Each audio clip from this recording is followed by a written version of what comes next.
Hello and Bill welcome Spirit to the Knights of Last Call. My name is catch Derek the Melinda, VODs, and but wanted to thank you for the hey, effort we're getting you some put into tips. these. And Raise the the games RPGs the you may raise not we have start. tried archetypes. If you get a real stinker, remember to Thank you, stop, Pillsbury. pause, breathe, relax. Yeah, well, appreciate everything. Appreciate that tip. Listen, the archetypes are a, you know what? I honestly, they haven't been as bad as I think we've all made them out to be. It's just an area where I think that we have 800 spells. So if you get a couple hundred that are kind of bad, you're like, whatever. That's the cost of doing business. But it feels like some of these archetypes, we're definitely a lost opportunity. But for the most part, I mean, I think we've definitely seen that there are some pretty standout ones there as well. But audio alert sounds a bit funny. Volume isn't stable. Well, I don't know, but good to know. Maybe it's something weird going on with stream elements, but fuck it, we'll do it live. Cyber is in here to see this one in time. Pillsbury says, feeling that. Yeah, exactly, Pillsbury. The thing about, let me be clear about something. The thing about any of these things is that, I play Magic the Gathering. I've played a lot of role-playing games. I do not expect everything to be an A. I mean, that's just the nature of the beast. I mean, we have to expect there's going to be, a certain amount of, well, a curve, a distribution. And I think we saw that with the spells. I think we're seeing that with the archetype, that, they tend to clump around the C. Damien says, thank you for the super chat. Archetypes are fine. Some are just underbaked. I mean, let's be clear. Some of the archetypes are bad. Full stop. And actually, let me rephrase it. I think they fall into sort of three categories in my experience, having gone through, over 100 of them now. One is, webcam audio. Hello. Oh, you know what it is? London, I'm on my shotgun microphone today, so it's probably not as as deep as my Shure, and so it has probably a little bit more room tone, maybe than you're used to. That might be what it is. So going back to what Damien says, in my experience, there are three types of archetypes which I think are disappointing. The first are archetypes which are an incredible idea, a very, very, very solid concept, a fun concept, one that I think a lot of people would really like to delve into, and it makes sense that they want to have a mechanical incentive, a mechanical differentiation to highlight that. And then the mechanical implementation of it was just a complete failure. It didn't give you anything interesting, or it gave you maybe some random abilities, but just did not feel like they helped sell the concept or the idea or the theme at all. So that's the first type. The second type are archetypes that, quite frankly, shouldn't need to exist, because we don't need mechanics for some of this stuff. And I think part of the appeal, or part of the problem, if you will, of Pathfinder 2 is this idea that, if I can't build it in Path Builder, then it's not real. And if I just put it down on my sheet, then it doesn't mean anything. It doesn't mean anything unless it's an archetype, or it's a class feat, or it's a skill feat, or it's a general feat. And I agree with that statement for things that matter. And MJ Pizza, holy shit, $250 road trip.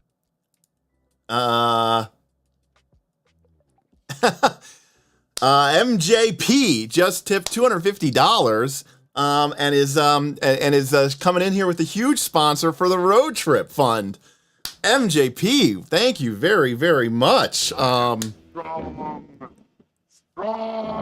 Very, very, very, very strong.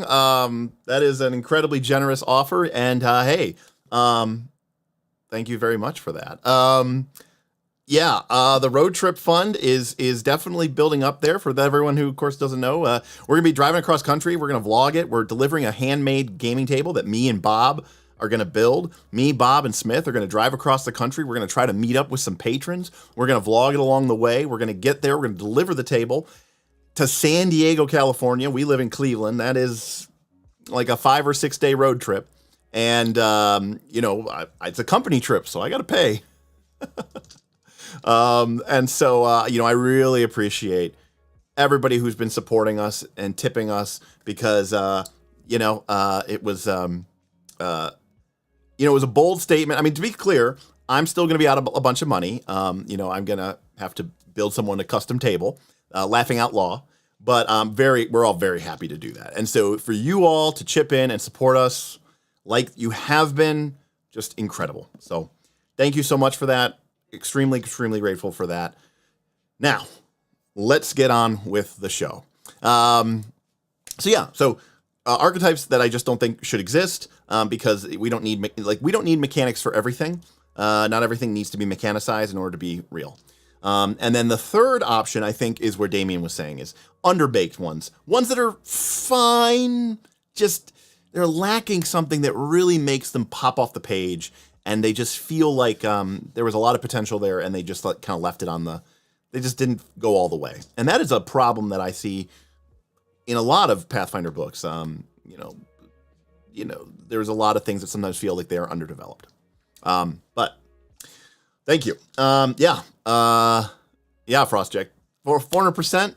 And 5 minutes, yeah, that's pretty good. So listen, now we're cruising into the world of archetypes. So let's get started. All right. Isaiah's here, says, "Woo! Actually made a live stream listening while working on my Inventor rewrite. Ooh, interesting.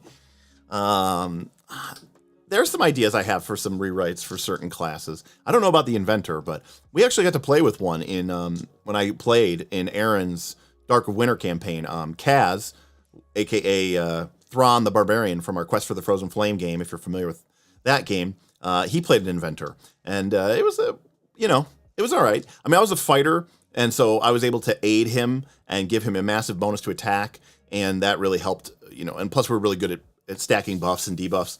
So that really helped him land a lot of really big hits, and that was pretty good. He was definitely like a big hammer. Oh, what is it called? Overcharge megaton strike or whatever. So you know he was almost like a barbarian Inventor build, really. Okay, so archetypes. We got through R. We started S. There's a lot of S's, a lot of S's.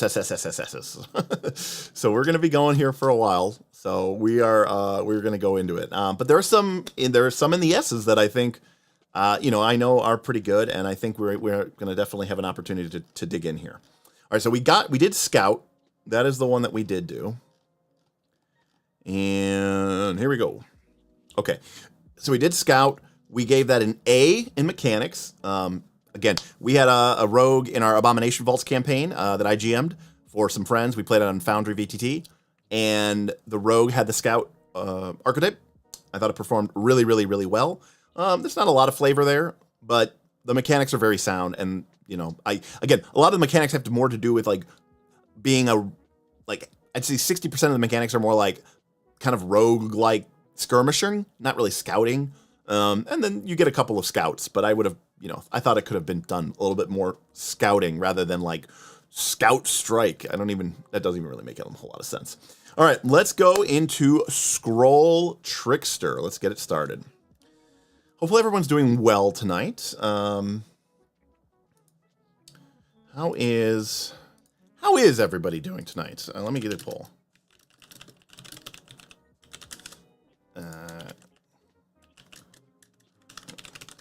We're going to get...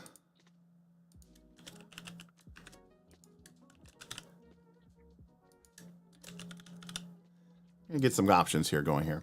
All right, so let me know. We'll come back to that after Scroll Trickster. All right, so Scroll Trickster is the kind of archetype about someone who is really all into scrolls of all types, of sorts and types. They don't discriminate of what kind of scrolls they like to mess with. And it is a pretty okay one, as I recall. Oops. Get our scroll trickster going. All right, scroll trickster on the board. Here we go. Archetype number 1. So we can pick it up at level 2. We need to be trained in basically any of our skills. So any caster is going to be able to pick this up. We get trick magical item. It's a skill feat. And you get a +2 circumstance bonus to skill checks to trick skulls. If you get a critical failure, you get a failure instead. So that's pretty good protection against the critical failure effect of trick magic item. Trick magic item is one of the all-star, I don't want to call it a power gaming feat, but it's one of the skill feats that's a little bit better than some of the other ones in the game. So getting this for free and picking up a +2 circumstance bonus isn't bad. And again, getting that protection against critical failure isn't bad as well. So this is a totally reasonable dedication. It's not one of the best ones we've seen. Boy, it would have been nice if we could have gotten an expert bump, huh? But that's okay. Now, unfortunately, we don't have any level 4 feats. And that is, I don't like when they do this. I don't like when they do this. But that's okay. I understand they didn't make this... I understand they didn't make archetypes with free archetype in mind, but, you know, it is what it is. Damien with the super chat says, wizards I build almost always take this. Yeah, it's a good choice. They don't really have the best feats anyways, and if you're free archetype, you might as well, but wizards don't get a lot of feats anyways that are reasonable. Even some of the meta magic feats that I used to be really high up on, like reach, I'm not even really that high up on anymore. All right, so at level 6, we get basic scroll cache. And this basically lets us create a free scroll each day. And it has to come from a tradition where we're trained. And it has to be from a common spell from the core rulebook or another spell learned from the thing. And it has to come from a tradition that we have trained. So assuming that we have Arcana, Religion, Occultism, and Nature trained, we can basically pick one scroll from any dedication. That is great. That is amazing functionality, crazy versatility. And at level 8, we also pick up, so for free, just based into the feat, we get a second level scroll.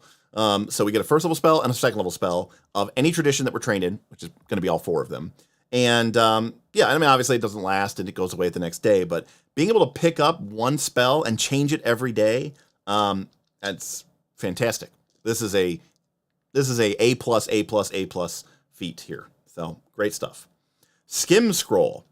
You interact to draw forth a scroll, then use trick magic item on the scroll. So for one action, we can draw the scroll, and then we can attempt to activate it.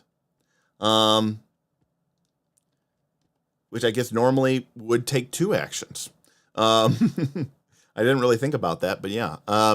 Right, because you need one action to take out the scroll, another action to trick it, and then if you succeed at the tricking it, then you have to spend the 2 actions in order to trick it, which means ordinarily, if you're pulling out a scroll that you're going to trick, you can't cast it the same turn, because you're going to need 1 to pull, 1 to trick, and then 2 to cast it, so that's 4 actions. So this is almost like a feat requirement to be able to play this class. It's the only level 8 feat, and you know what? It's action economy improver. This is going to let us do what we need to do. So this is sort of empowering, right? The action economy of Pathfinder 2 works against this concept. So this feat helps cheat us into into the solution. Gabriel says, create the problems and then sell them the solutions. That's fantastic. Level 12. So again, we don't get anything at 10. So we've had a feat at 2. We get 1 at 6, 1 at 8, nothing at 10. And then we pick up expert scroll cache at 12. Is this a so-called feat tax? I don't want to call it a feat tax. It's it's a cousin to a feat tax, basically, is what I would say.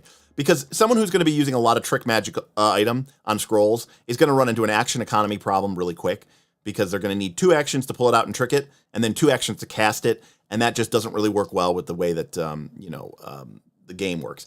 This is more of it kind of lets you do the thing that other people are going to have a hard time doing. So, yeah, you know what? I like what Kragan calls it. It's like a linchpin feat, So there's a, you know, I mean, yes, if you want to be able to use scrolls and trick magical items, it's kind of a feat tax, but that's what this whole archetype is about. So I really hesitate to call it a feat tax. It's really allowing you to do something that the game doesn't want you to really do. So in some ways, it's more permissive, right, than restrictive. Expert scroll cache is going to add a 3rd level scroll, and then again, it's going to hype at 14. It's going to go to a 4th, and at 16, we're going to go to 5. So for anyone who's doing the math, we have taken 2 feats, expert and basic scroll cache, and we are getting up at 16th level. We're getting 5 spells a day via scrolls that are free, that are come from any tradition that is common. That is incredible. And then at master, we pick up your scroll collection is incredible. Brimming with Eldritch power, you can prepare far more of them than an ordinary scroll trickster. In addition to the daily scrolls that we get from our basic and expert scroll caches, we get a single scroll of 6th level, and at 20th level, we get a 7th level. So we are getting 7 scrolls a day. So, I mean, this is a very tight ship here. You get a dedication that, is the entryway. Gives you the feat that you need, gives you a bonus to use it, protects you from a critical failure. Basic, expert, and master scroll cache allows us to use these scrolls. Skim scroll allows us to functionally do it in the action economy. And that's it. That's the entire archetype. I mean, it does what it says on the tin. You will be able to use trick magic items on scrolls quite a bit.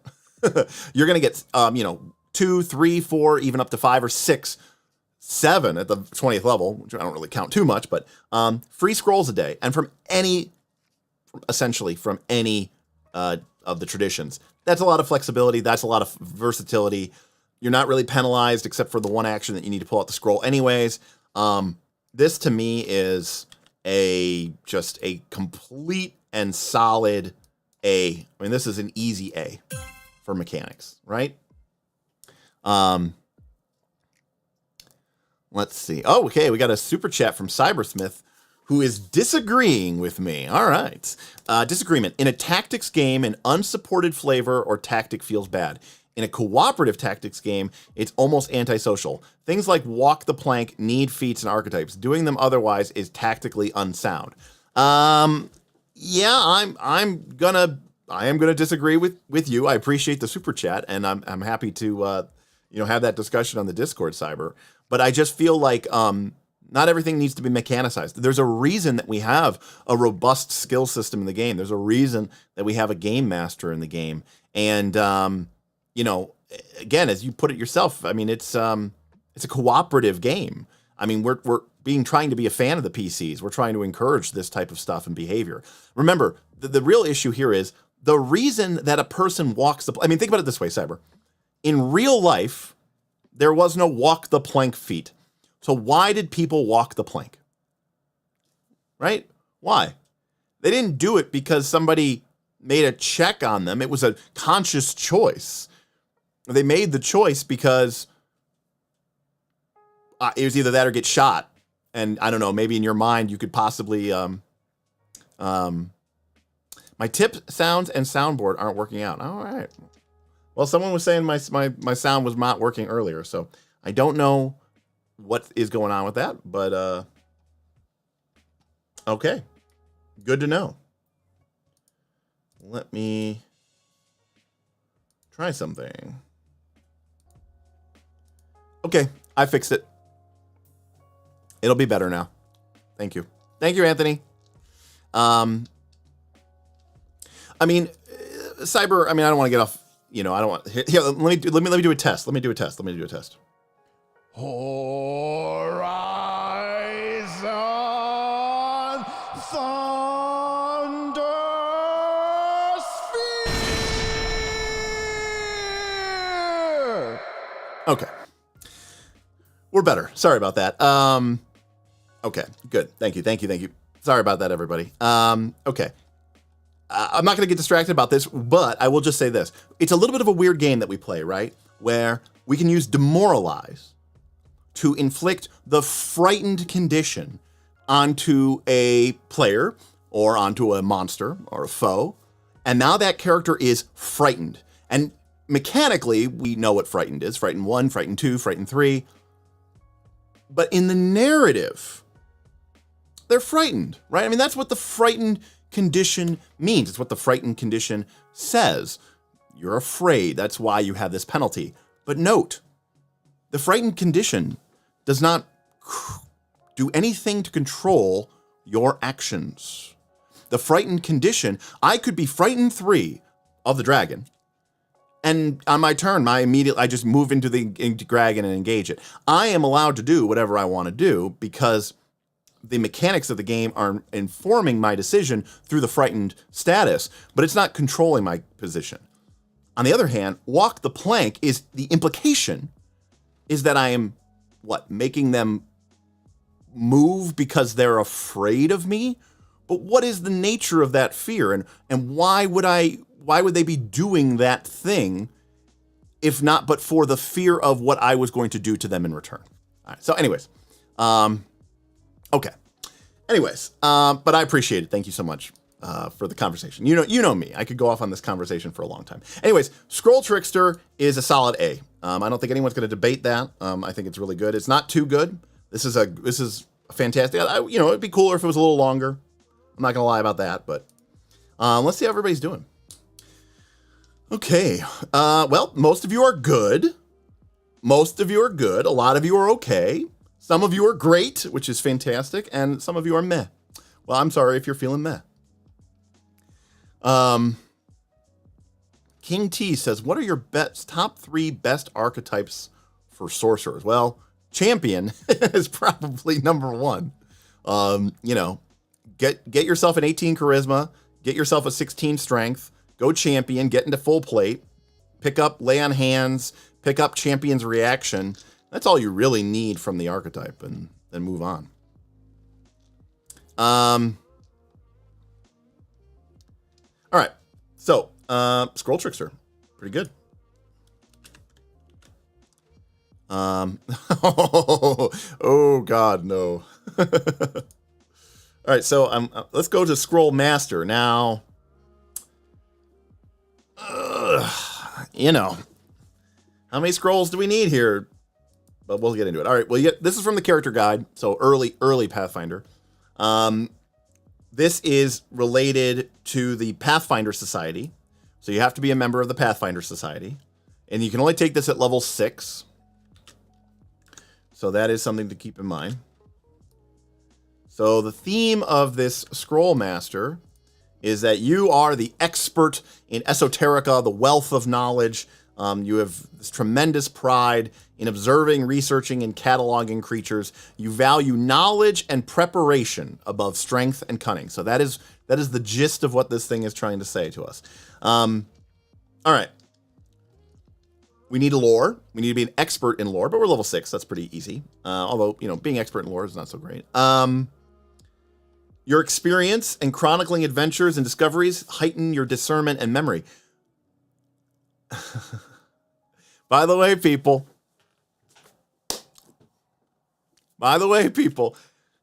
Okay. We joke on this channel about how recall knowledge is not a check to see if you know something. It's a check to see if you can remember it, if you can recall it.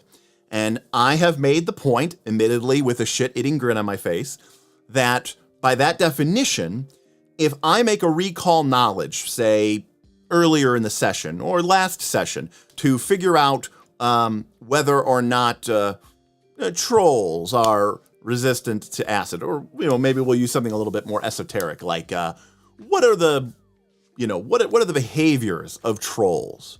And I make a recall knowledge check. I succeed. I recall that knowledge. Well, now it's the next session or later that same session, and I want to act on that knowledge again. But remember, the check was never to see if you could knew it. It was to see if you could remember it. I mean, yes, my player, remembers that knowledge. But does my PC remember that knowledge?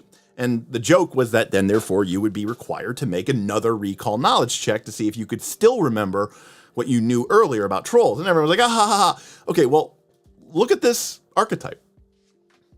For 24 hours after learning a prominent fact, such as the name of an NPC you have met, the details of your mission briefing, And similar information, you can recall it without attempting a check.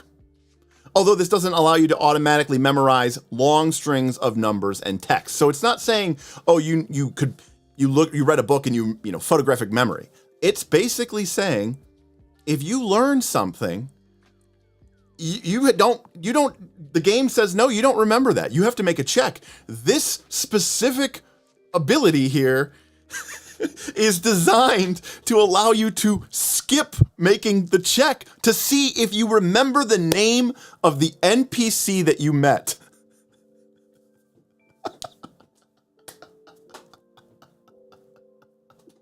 Nobody plays, by the way, as Zervia says, as a future new player, this sounds bonkers coming from 5e.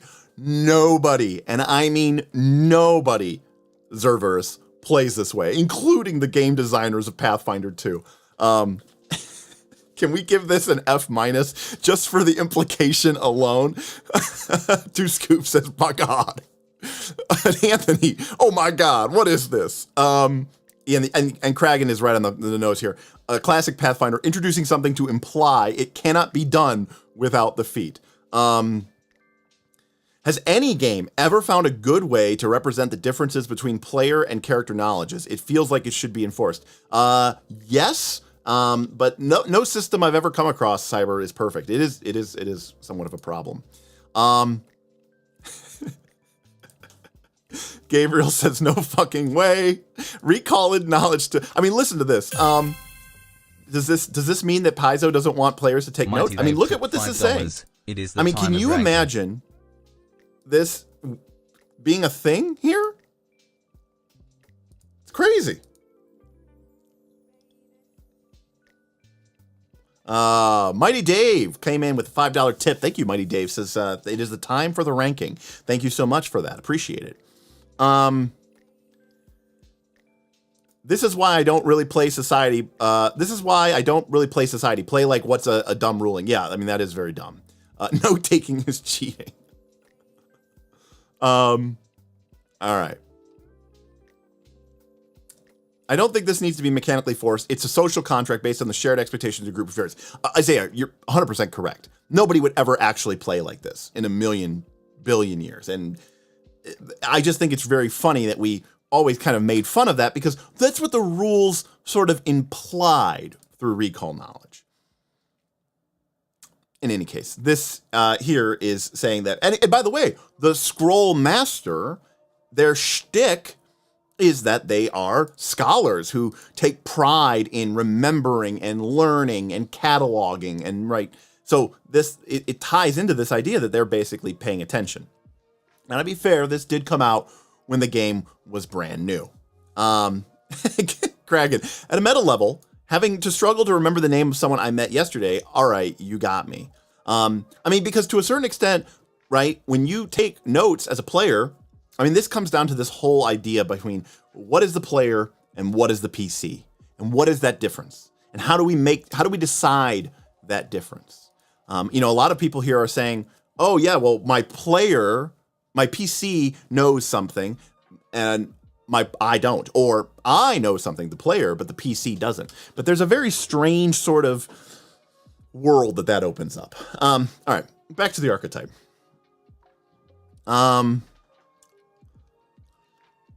You also get a +4. You also get a plus.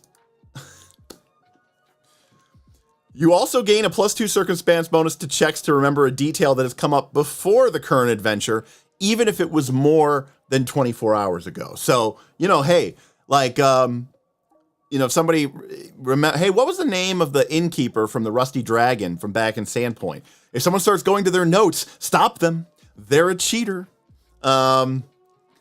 Yes, Mighty Dave. It finally came through, and it was glorious. Thank you very much. Appreciate it very, very much. It is definitely archetype time. Okay, so this is a weird dedication. What check are you getting a +2 bonus to? Well, it says to remember a detail that has come up before in the current adventure, even if it was more than 24 hours ago. So recall knowledge.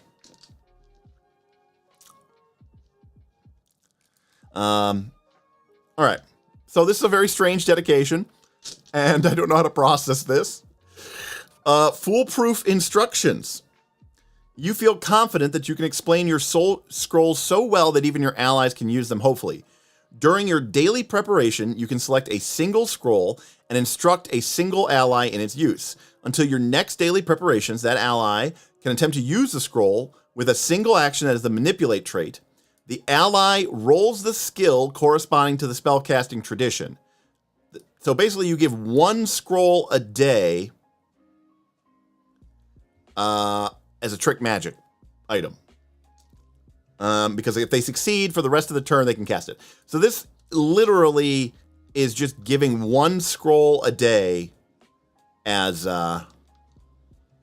trick magic item. This is pretty weak. Innate magic intuition. The first time you successfully recall knowledge to identify a creature, in addition to any information you learn from your successful check, you learn the names of 3 of the highest level innate spells it can cast, and get a +2 circumstance bonus on your next save against an innate spell cast by that creature. Once again, codifying that recall knowledge, in theory, can't let you know what innate spells a creature has, because this lets you get it.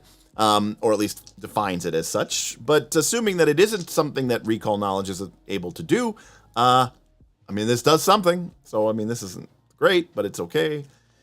Lore Seeker.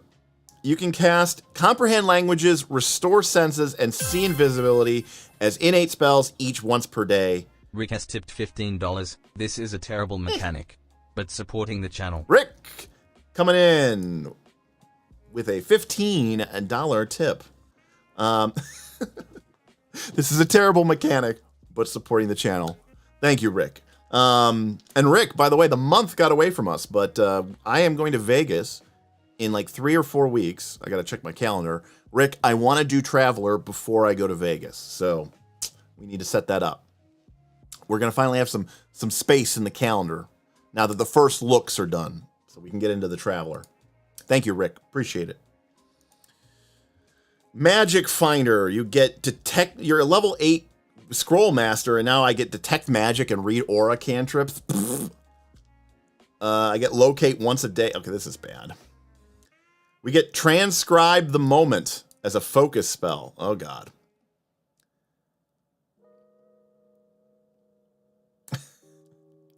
You instantly create a small scroll that contains a magically precise written description of your current surroundings. Any creature who spends a minute to read the scroll immediately sees and experiences your surroundings during that moment that you had recorded. This depiction only records what you can sense yourself. I mean, this is kind of interesting. It's a cool magical. You know, it's like this is like a pensieve from Harry Potter. Unravel mysteries. When you decipher writing, it takes half as long.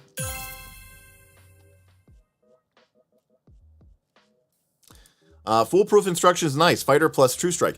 Yeah, but Cybersmith, why not just have the fighter pick up trick magical item and then just give them a bunch of True Strike scrolls? That's like way more efficient and effective, and then they can do it more than once a day.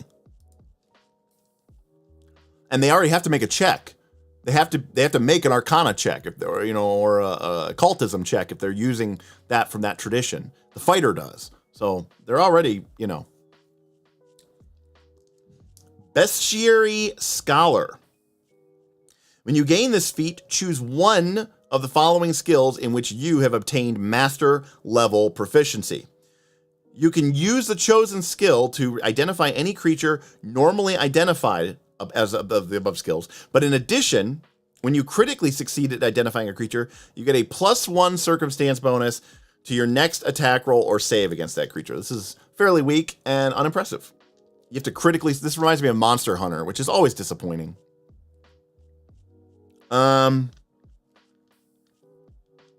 Cautious Delver. We get Dispel Magic, Knock, and Resist Energy. I mean, if you took all of these feats, you're starting to get a fair number of 3 spells a day. I mean, they're not the best. I mean, these are the best 3 spells that we've seen so far.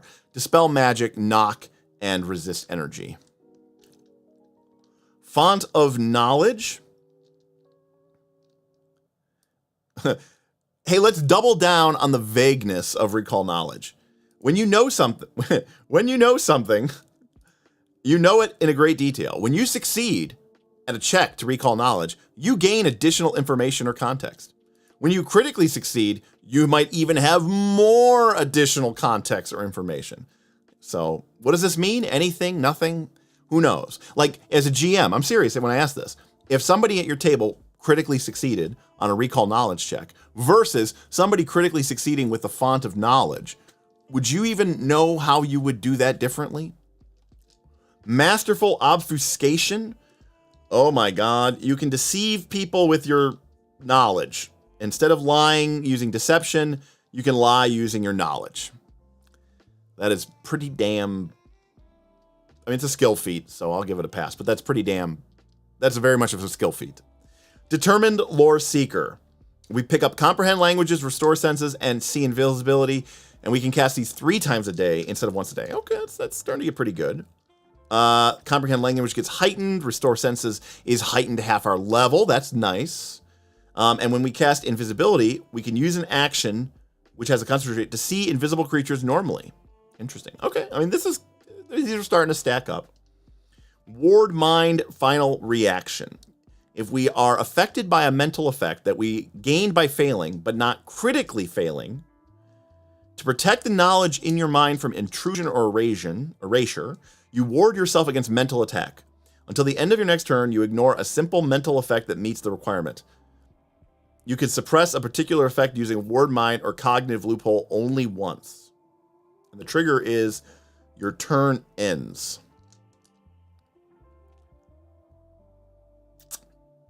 Okay. This isn't bad.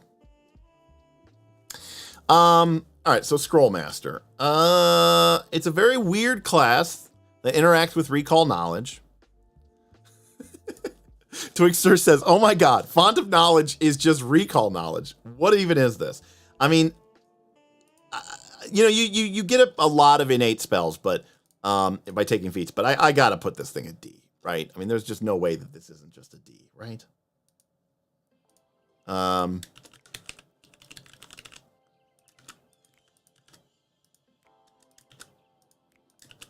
right, poll. All right, chat. I mean, like, I don't mind getting all these innate spells, I guess, but they are pretty, they're pretty out there. But all this recall knowledge stuff is just, exactly, JG. I didn't even put F in the poll, JG, because it's not an F. I mean, it does stuff. No, we can't give it an F. That is true, Anthony. It is technically the only way to actually have recall as a character. Mechanics S? What are you even talking about? That's nonsense. All right, you're just trolling me. All right. All right, looks like overwhelmingly we are coming up with a C, D. So with D taking the lead, I'm going to put it at D. Okay, fair enough. I'm not gonna rate this as a flavor archetype cyber, because I do think it is very much a mechanical one. But I would say that if it was a flavor archetype, I would say that it's like a C. It's okay. It's not like the most flavorful thing either. Weird archetype, definitely a victim of being one of the early archetypes that they released for the game. All right. Next up is the Scrounger. I don't know this one at all. Ooh, and Sentinel's next. Sentinel's on deck. All right, we've got Scrounger. So this one's coming out of the APG, and it sounds like our character's sort of like a junk rat. We cobble together assembling, disassembling items. Okay, so I get the theme here. Scrounger dedication. We need to be trained in crafting, and we can craft items even if we don't have the appropriate tools or workshop, although we take a -2 item penalty to your crafting check. So you know how this goes. We always get distracted here on this thing. And part of the reason I do this, by the way, people, is you have to understand that you come to this channel not so that you can just get a tier ranking on all the archetypes. If you want just that, wait till we finish. We're going to make a Google Sheet available. I always ask the patrons, should this be just available to the Patreon or should this be publicly available? And they always say, make it publicly available. So if you go to our spell ranking to the last episode, you will see a link to the public Google Sheet that has all 800 spells ranked. And that data is available to you. You come to this channel, you join this community because you want to have conversations, meaningful conversations about role-playing games. So let's dive into this first sentence. I want you to be as someone who is, imagine you're being a game master, okay? Or hell, you could be a player. And your character is trained in crafting. You're an expert in crafting. Your character is capable of making bows and arrows, pots and pans. You're a crafter.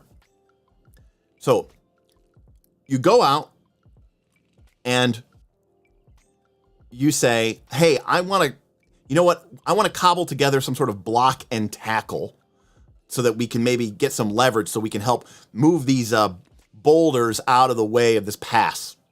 And then maybe we can create some sort of primitive pulley system. And the GM says, okay, make a craft check. But then someone brings up that you can't make a craft check in the game without access to the appropriate tools or workshop. And you say, that's fine, I'm just gonna... Now, imagine, that's a player. You're the GM in this situation. I want you to really think about what's going through your mind. What are you going to say? I'll tell you what you're gonna say. You're gonna say, yeah, you could probably scrounge something together so that you can make something, but you're probably gonna take a -2 penalty to your check. That is what you would say. I promise you. I really do promise you. Well, there is the other option, which is you tell the player, no. You say, you are not at a workshop. The craft skill does not function if you are not at a workshop. The craft skill does not function if you do not have the appropriate tools. So that's the first implication. The first implication is you basically tell your player, nope, you cannot do any of this. But here's the second problem. The second problem is that this implies that I can craft even without the appropriate tools or workshop. Yeah, I need a -2 penalty. But notice, this makes no such restrictions about what can and can't be used. This implies that my character could craft a sword, even though I don't have the tools or the workshop. I just take a -2 penalty. What does that even mean? Like, how does that even translate into the fiction? People, I'm starting to think that Pathfinder 2 might be one of the strongest narrativist games of all times. Because when someone takes the Scrounger dedication, this is allowing them to craft anything, anywhere. That means that narratively, that PC, by taking this dedication, is changing the world around them. Because you have to make it make sense in the fiction. That means that in the fiction, you're going to have to say, oh, you know what? When you look around, you see that there's some old, yes, exactly, the classic grass sword. Oh, you find an old rusted blade in the ground. Okay, you're pulling that out. Okay, you're going to buff that up with some stones you get from the river. And oh, you find an old, you find a wooden stick that you whittle down and make into a hilt, and then you rejoin the two, right?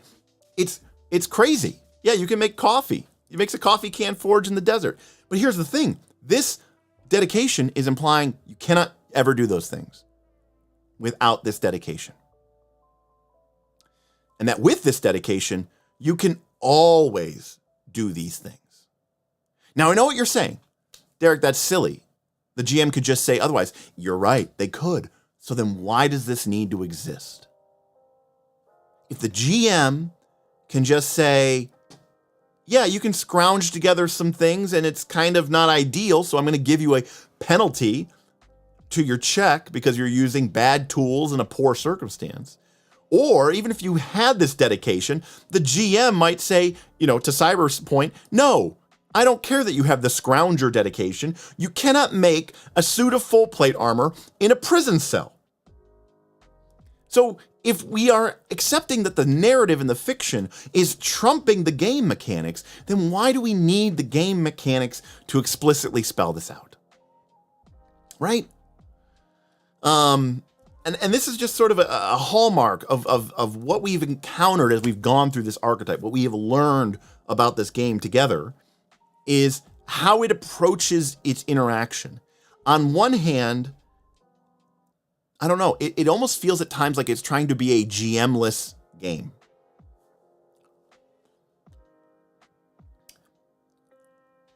Roxley says, I mean, Tony Stark did make a suit of armor in a cave with scraps. Roxley, I completely agree with you. And I would totally, now to be fair, Roxley, they were giving him tools and missiles and weapons to make it. It's not like Tony Stark was just literally had nothing, but also Tony Stark is very good at crafting, and he's probably a legendary crafter. And the GM probably said, you get a penalty to make an arc reactor, to make an armored suit while you're in this cave. But I'm going to let you do it because they gave you a bunch of metal and iron and missile weapons because they want you to make some sort of weapon for them. And I'm going to let you make that check. But if Tony Stark was literally in a prison cell, no GM ever was going to let him make Iron Man's suit Mark 1.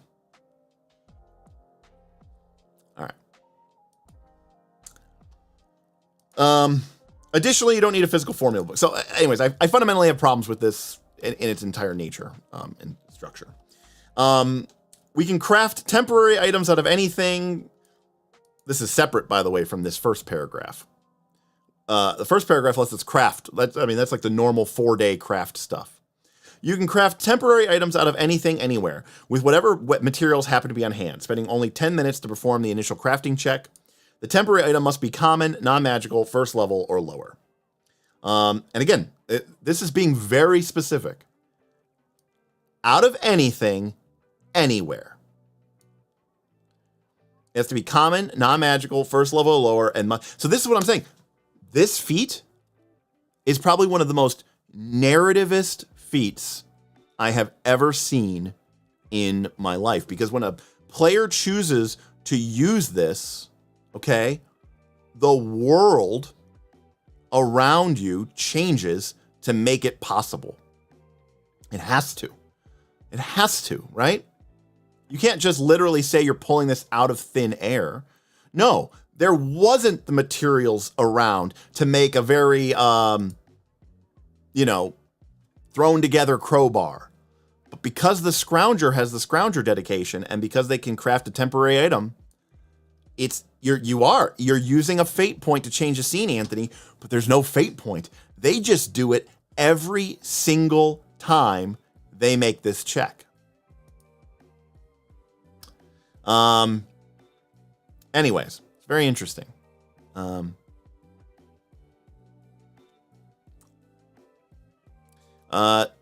It says you can incorporate any materials or items that you have on hand, even if they're not the type of materials that would be ordinarily used to craft an item. And this says that you can craft, so there you go. And that is what it is. All right, so you can't make full plate, but breastplate's fine. Okay, you're right. Thank you. So on one hand, on one hand, this is like the most flavorful thing of all time, because this class can literally reshape the world. I mean, they're not actually doing it through magic. I'm saying it's like a narrative thing. They can MacGyver their way out of anything. And this feat overpowers the nature of the world so that is always possible for them. Does that make sense? This feat is quantumifying your world. So here's the thing. Lance said, can I make a longsword out of a stick of butter and an unused AOL CD? Normally, I would say no, but if you have this feat, he can create a temporary item out of anything, anywhere, with whatever materials happen to be on hand. So, yes. All right. So that is ungodly powerful. By the way, this thing only has 3 feats. Reverse engineering. You get a +2 bonus to reverse engineer a feat of an item to get the formula out of it. Okay. High quality Scrounger. Now, when we craft a temporary item, instead of being up to first level, it can be up to third level. Although the item must still be weapon, armor, or non-consumable piece of adventuring gear. By the way, it takes 10 minutes. So our character in 10 minutes can throw together full plate out of, you read it here, out of anything, anywhere, with whatever materials happen to be on hand. So yes, now we can now do full plate Lampley. And lastly, we get a feat that is sort of a skill feat. Yeah, okay. A skill feat that lets us use craft instead of thievery to disable device and pick lock, which is a classic skill feat, like, swapping requirements, like kind of like natural medicine for treat wounds. So yeah, letting us use crafting instead of thievery to disable this, totally reasonable feat here. Yeah, wow.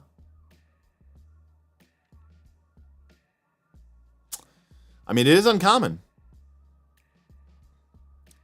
Kragan says, how many of these are skill feats? Reverse engineering is a skill feat, and expert disassembler is a skill feat. So 2 of the 4 are, are that.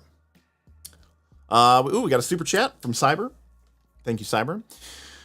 Cyber says, it brings to mind magic realism fiction. Paizo wants to represent immense, superhuman, mythical, but not magical skill. Like how Lyra's Silver Tongue, or Lord Asriel's resourcefulness work in HDM. Yeah, I mean, there's, you know what? I actually agree with that statement a lot. It is not magical, but it is mythical. It is near preternatural. It is near supernatural. I completely agree with you. Frost says, I always enjoy these skill feats. I do too. I mean, I think that they're an interesting way to play with the system. I do think they can start to step onto the toes of, like, if I'm a really, really good crafter, I can't disable a device unless I have this expert disassembler, and I have to be a scrounger to be able to do that. Like, why do I need that to do that? Now, in a gamist sense, Frostjack, I agree with you. I do like these a lot. But it throws simulation out the window. If an archetype's skill feat, does that mean you can take it as a skill feat? Lampley, yes, it does. Every time I ask my players to take the reins and explain how they were able to scrounge the right materials, I get a deer in the headlights look. Because I have the feet. That's why. DM Dan, welcome. Glad you caught the stream. I don't know how to rate this, people. I don't know how to rate this. S. It fundamentally breaks the rules of the universe as we know it. I don't know how to describe it. I mean, this dedication's like the best dedication feat of all time. I mean, this thing is insane. You look what you can do with this thing. It does so much for this dedication. I mean, reverse engineering is whatever. And then you take high quality Scrounger, but it's only a skill feat, so who cares? Then you take high quality Scrounger, and now you can get up to third level, and expert disassemblers, whatever. But it's a skill feat as well.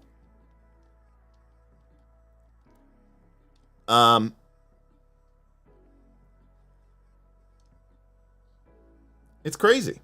Isn't it dependent on the items you can create? S. Ryan.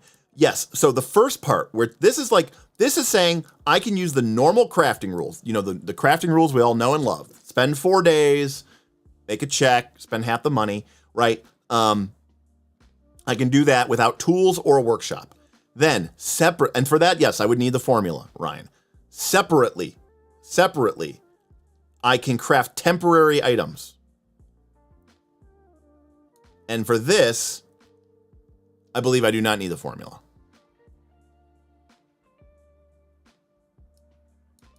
By the way, you can take up to a -10 penalty as determined by the GM, but that technically means a high-level Scrounger could make full plate out of butter and straw, which is crazy.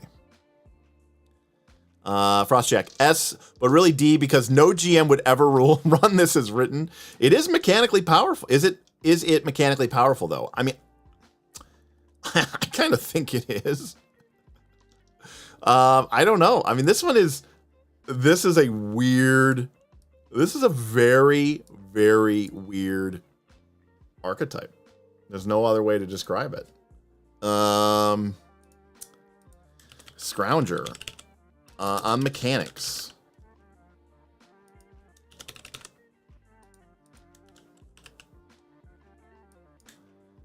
S-A-B-C. All right, so poll to you.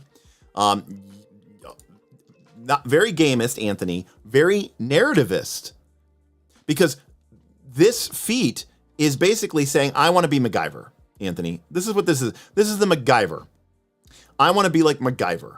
The problem with being MacGyver is that in the show, MacGyver, it was written by, screenwriters. And so when MacGyver needed to be able to, stop the plane from taking off, very conveniently, all around MacGyver would be all the little bits and pieces that he would need, along with his Swiss Army knife, to be able to rig together some sort of explosive or whatever MacGyver was doing that week. Oh, I need to make an EM thing to override the radio signal so that the bomb won't go off. Okay, well, here's an old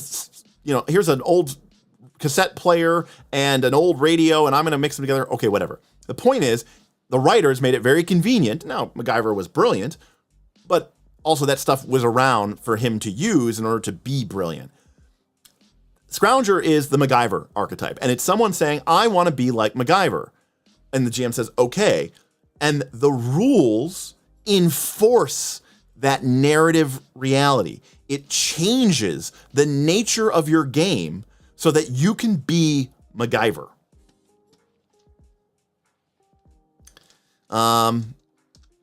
What would be the most common way to rule on this archetype? 2 scoops of funk? It's a great question. I mean, me as a GM who likes narrative elements in my game, I think it's great. I don't care that the world is changing underneath our very feet, because I like to do that anyways, and I prefer to play game systems that do that. Other GMs, I could imagine having a heart attack or an aneurysm because they're like, wait, what? What is happening? How is that possible? That isn't possible. And they're right, it isn't possible. What they fail to take into account is that this dedication is supposed to change the world around you so that it is possible. Amaya, it's not about the -2 penalty. It's about what it is actually capable of doing.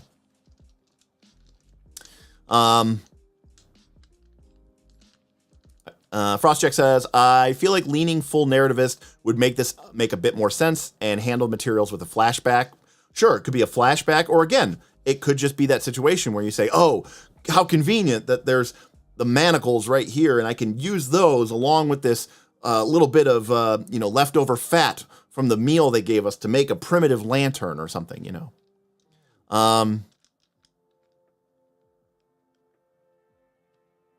Isaiah says, we often allow hero points to allow players to do this stuff like this anyways, a la Faint Point or such. I think that's a fantastic house rule. I know that Ben from our Discord, and who's been on our channel a few times, does something very similar when he played Pathfinder 2, is he allowed the hero points to act as sort of a narrative currency as well. All right.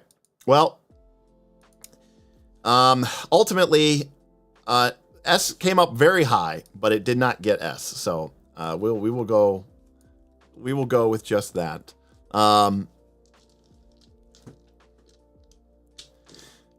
Would it be better if it gave an exam, for example, the -10 circumstance penalty, like making a great sword out of butter and salt, make it explicit? But it does do that. And yes, I mean, obviously at a certain point, but like once you're high enough level, who cares that you get a -10 penalty?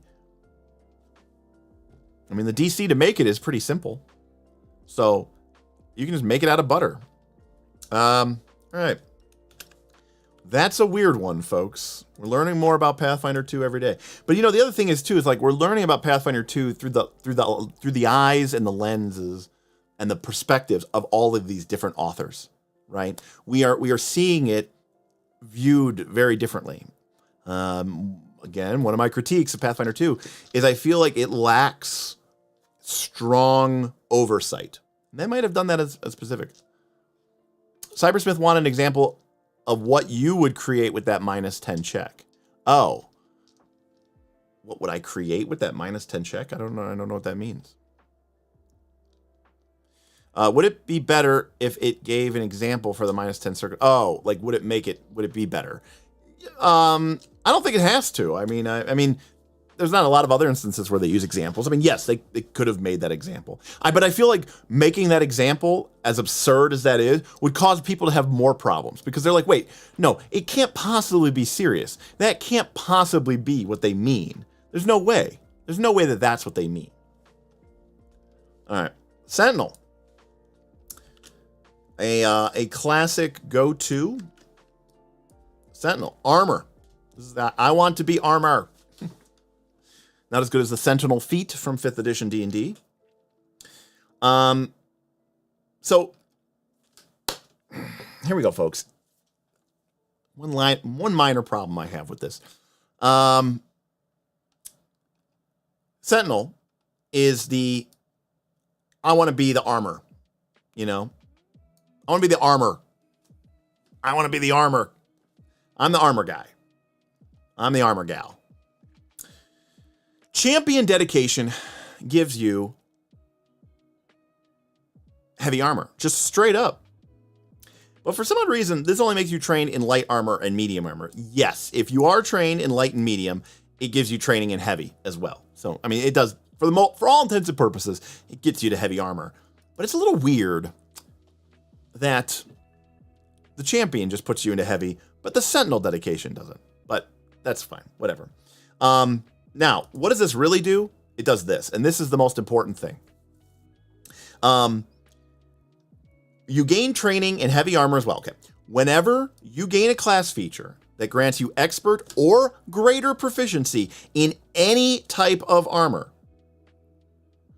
but not unarmored defense, you also gain that proficiency in the armor types granted to you by this feat.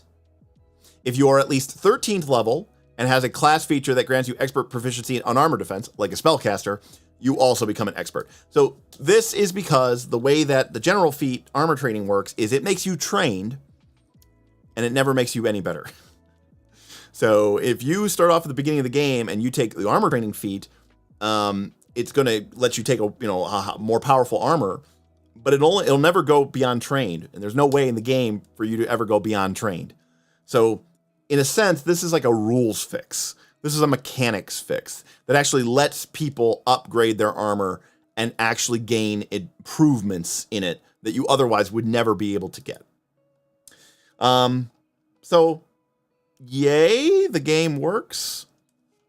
Okay. Steel skin. You can rest while wearing medium armor, and if you're a master, you can rest in heavy armor.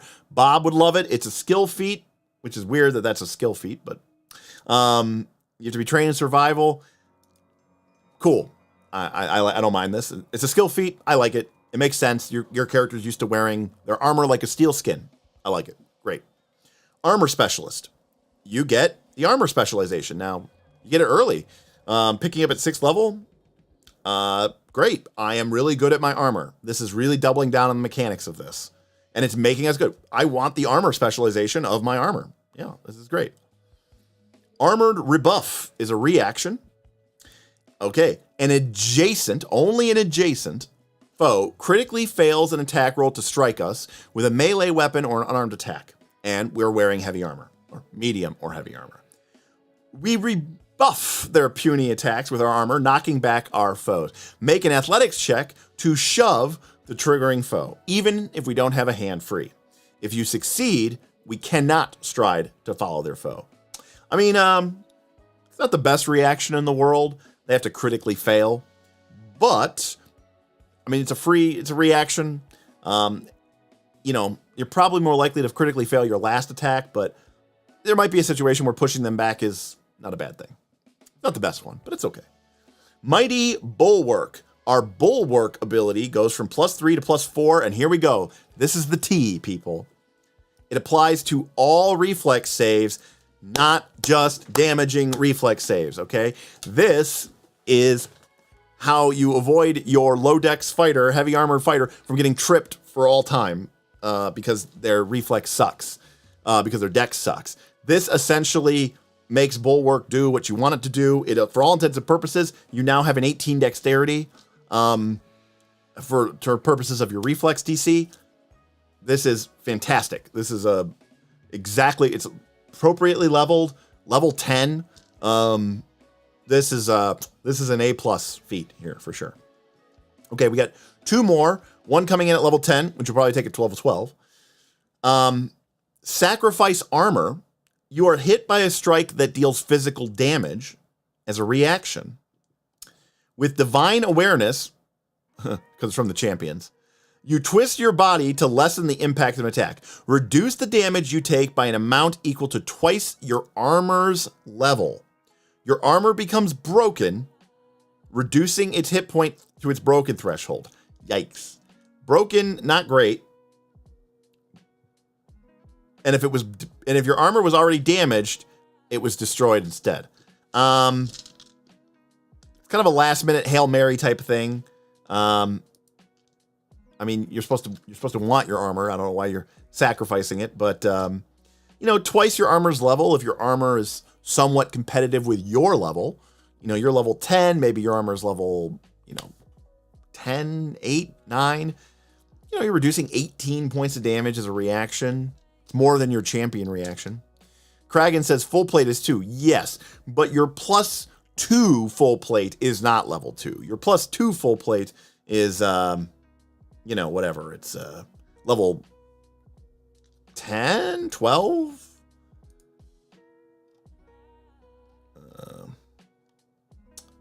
Nobody can ever remember.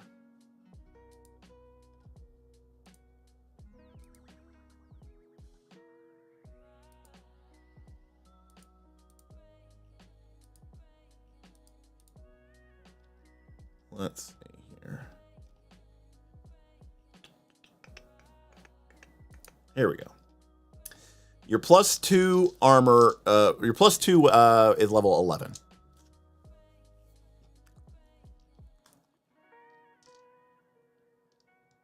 Sure, that seems reasonable. So yeah, your armor becomes that level. So if you have +2 armor, it's level 11, you're taking off 22. It is not, because if we go to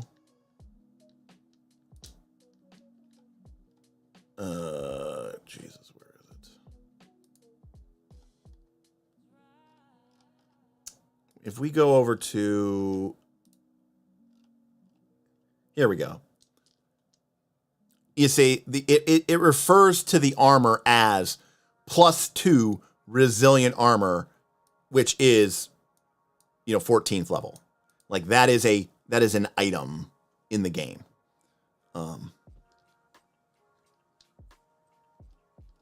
If that makes any sense. It's not just armor with a rune on it. It actually becomes a sort of a new magical item. Anyways, Greater Interpose, also a champion feat. We need sacrifice armor to take it. We don't pick this one up till 16th level. And again, our Divine Grace, but in this case, our just badass Grace, allows us to avoid hits when we otherwise could not. We can use sacrifice armor to reduce any type of damage from an attack or a reflex save. And when you use sacrifice armor against a critical hit or a critical failure from a reflex save, which is probably where we're most likely going to be able to do it, that would cause us to take double damage, we take the normal amount of damage instead. So that's turning a critical hit into a regular hit, and then we are taking off, maybe 30 points of damage, 28 points of damage. Now that, my friends, that is pretty damn good. That's pretty good. Sentinel is a solid A. What a great... It lets you do something mechanically that you would want to do in the game, which is, I want to improve my armor abilities. I want to have cool armor abilities. I want to get all the cool stuff with the armor. This delivers it in spades. It does it really, really well. Could you use this to survive a massive fall? Any type of damage from an attack or a reflex save. I don't believe a fall theoretically is a reflex save, and it's definitely not an attack. So my guess would be no. No, you cannot. Mighty Dave comes in with says the lack of any way to level your off-class stuff up, your attack, your armor, up the Temel chain is one of my biggest issues with the system, and mostly because it seems like an easy fix. Well, Mighty Dave, it's actually exactly what they intended to do with this system. In fact, during TPK-Con, Jason Bowman did a segment about his new third-party Pathfinder 2 mechanicked Hope Finder game, Zombies or something. But he talked a little bit about hacking Pathfinder 2, and what he said the heart of the Pathfinder 2 system is not, 3-action economy. It's not, plus 10, minus 10 crits. It is the proficiency system. That proficiency system is the core chassis of the game. And as much as I agree with you, Mighty Dave, it is the rock upon which this castle is built. So yeah, great. Fantastic. What a solid little archetype here. All right. Shadow Caster, Shadow Dancer. All right. So we're going to go to the Shadow Caster. And this is from Secrets of Magic, a book which I started to read, but I got to be honest with you. I never finished it. Just never got around to finishing it. All right. Shadow Caster. All right. Let's see what we got going on with this bad boy. Hold me closer, Shadow Dancer. Cast your umbral spells on the highway. All right. Umbral spells. If this thing has umbral spells in it, I'm out. All right. Oh God. Okay, this is another thing. This is just a Derek thing. Okay. As Pathfinder 2 came out in 2019, and by the time we got into 2020. It's crazy to think that this game came out and was out for what? 4 or 5 months, really. 6 months, tops, before COVID hit. And then it was straight into lockdown, right? Like what a gut punch. But one of the things I've noticed is that the descriptions of everything as the book releases went on got more and more, and I don't know how to say this in any other way, but edgy, edgelord, cringy. Like in APG, it's like, oh yeah, you're a cool guy, you like to wear armor. We get to Secrets of Magic, it's like, the world is full of shadows, but each living creature possesses a form of inner light to ward against that ever-present darkness. ... All except shadow dancers. By trading away a piece of that spirit, they have removed this limit, allowing them to gain magical power rooted in darkness. However, this trade also exposes them to otherworldly whispers from the realms of shadow. It's just like, come on. It's it's just a little too much. That's what it is. Cybersmith. Shadow Dancer is very, very favorable, like Nidal's Gestapo. I don't know what that means, but you know what? Thank you for the super chat. All right. PF2's definition of what cool is has definitely shifted over time, and I agree with you on that one. Yeah, you know what, Gabriel? This reads like I'm reading the Hunger Games or Divergent series or something written by the Percy Jackson guy. This feels like this is just like YA teen supernatural romance. Like this is what's the series where the one character's name is Jace? I think the lead character is a woman. City of Bones, City of something. I'm sure people know this. No, not Jace. Not Jace Bellerin. City of Bones? Anybody? No? Nobody? Okay. I think they made a movie for it. What's it called? Is it the Mortal Instrument? It's the Mortal Instruments. There we go. Mortal Instruments. Jace Wellan. Oh, no. Jace Harondale. He's a shadow hunter. See, I knew there was something. Okay, they were called shadow hunters. He is considered the best shadow hunter of his generation and a hero of the mortal and dark wars. Anyways, YA cringe stuff. Jace did get pretty edgy. That's actually true. People who think early 90s comics were the best ever love this class. 100%, Damien. Derek, I think you are comparing this archetype to the one that can make plate armor out of onion peels and a wet paper towel. Listen, I need to shuffle off that, and we got to go into the shadow realm. All right. What do we get? Well, we have to be able to cast spells, and we can pick this up at level 2. Again, they want to make sure that they really lay this down about how edgy we are, that we have sacrificed part of our spirit. We've given it up. We can no longer cast spells which have the light trait. Very flavorful. I approve. If an ability, such as a class feature or ancestry feature, would give us a light spell, we do not get that light spell. All right.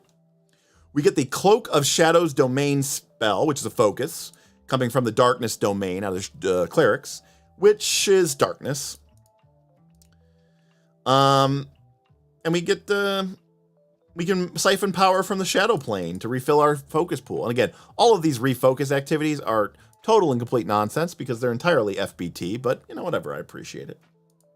Your domain spells from the Shadowcaster archetype are all the same tradition as the spells that you use to meet this. So they all align with whatever our existing tradition is, which means they're going to align with our key stat bonus, which is great. So we can't cast light spells anymore, and we get a focus spell.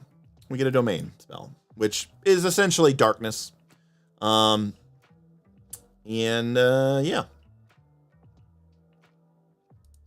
It's okay. And they can hide, which is not bad.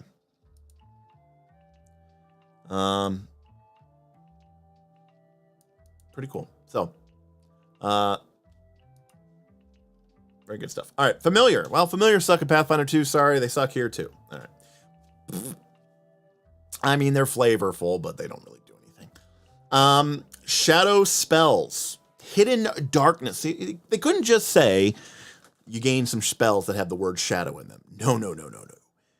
Hidden darkness whispers to you, teaching you secrets of shadow beyond other spellcasters of your tradition.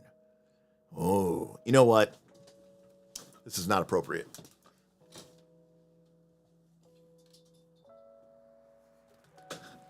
All right, there we go. Into the shadow realm.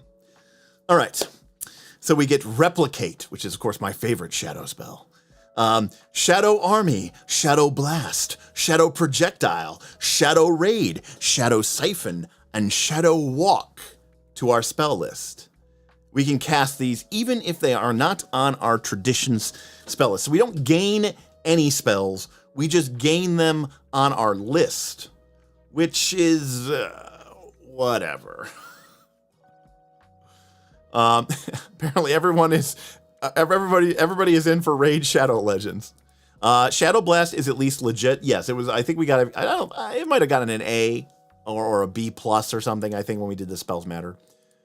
Nobody cared who I was until I turned off the light. You merely adopted to the shadows. I was born to it, molded by it. You know what? Here, I'm going to say something. Hot take. You ready? I thought Bane, and I thought Tom Hardy as Bane was better than Heath Ledger's Joker. How about that? Was Heath Ledger's Joker good? Yeah, it was. It was very good. But Bane and Tom Hardy was menacing and scary and had purpose and meaningful, and I thought he was a much better character. So how about that? How about that? How about that? All right. There's my hot take. How about that? All right. Disciple of Shade. Did we get some stuff? No. You've delved deeper into the mysteries of Shadow and become blessed with magical power that increases your skills in the arts of deception and persuasion. We gain the Inscrutable Mask domain spell, which gives us a +1 bonus to lie. You know what also gives you a +1 bonus to lie? Heroism.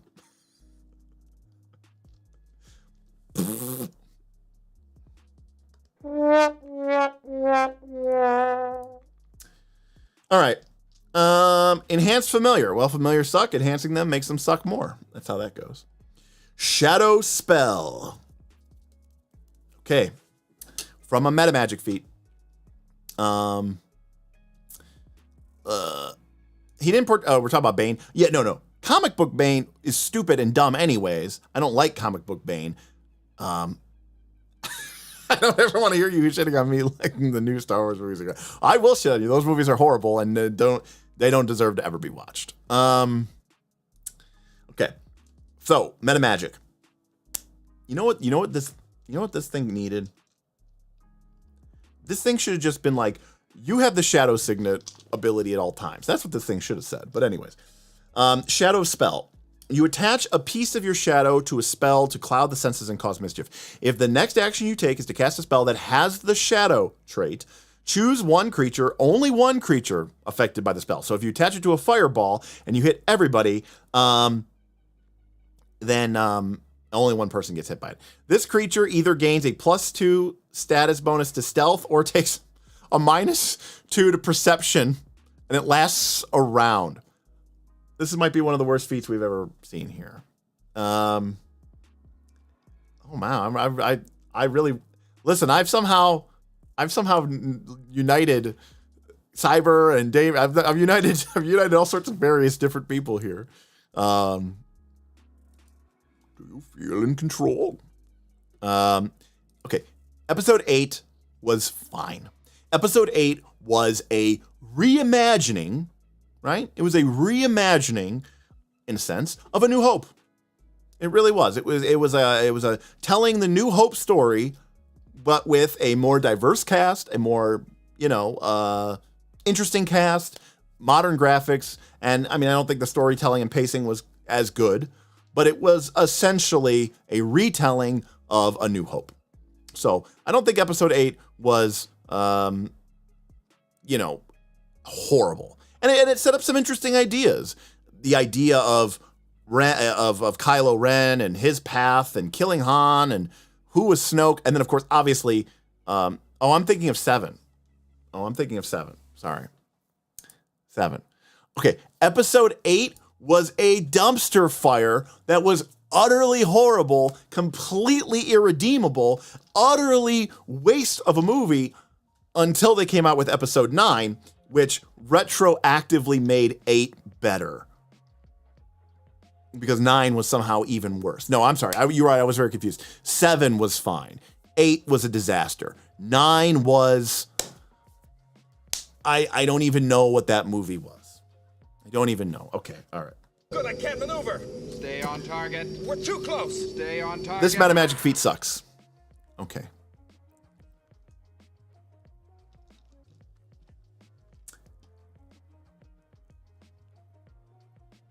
Episode 8 has some of the best cinematography. The 2010s come at me. Would that be the scene where Luke is milking the nipples of the weird space CGI creatures? Is that the CG? Is that the cinematography that you're talking about? Is that the award-winning frame that bad boy up? Is that the shot that you're talking about, Cyber? Because I got to be honest with you, that's what really pops into my mind.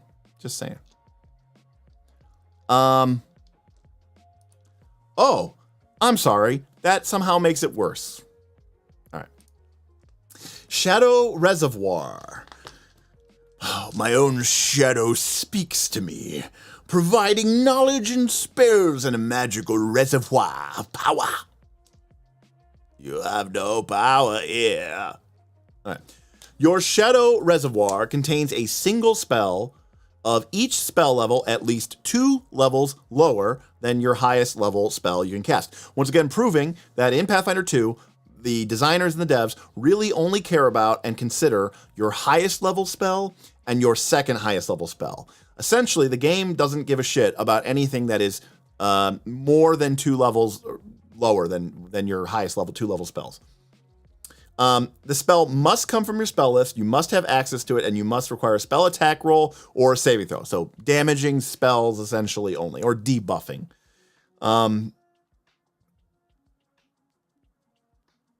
Let's see here. So we pick up, maybe we pick up a couple spells. There are lower level spells. We have to cast them from our spell slots.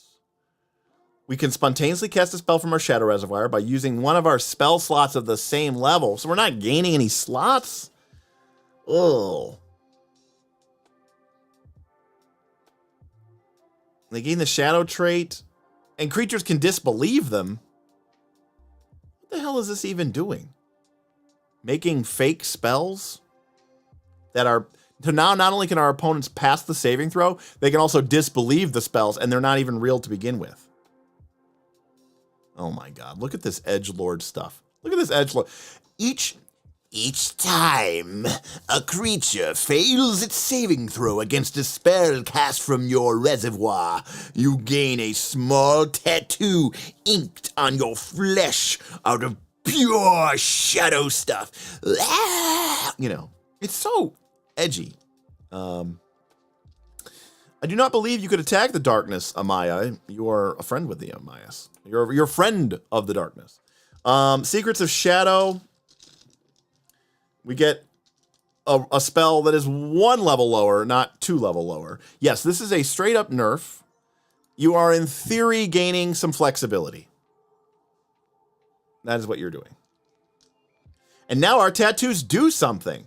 We gain negative resistance equal to the highest level of the spells to negative energy.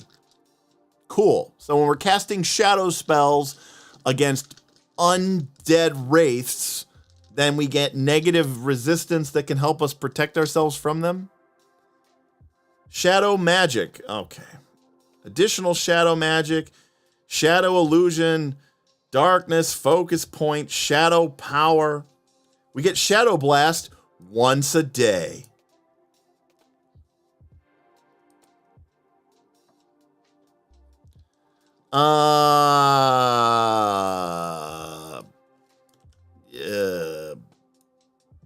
D.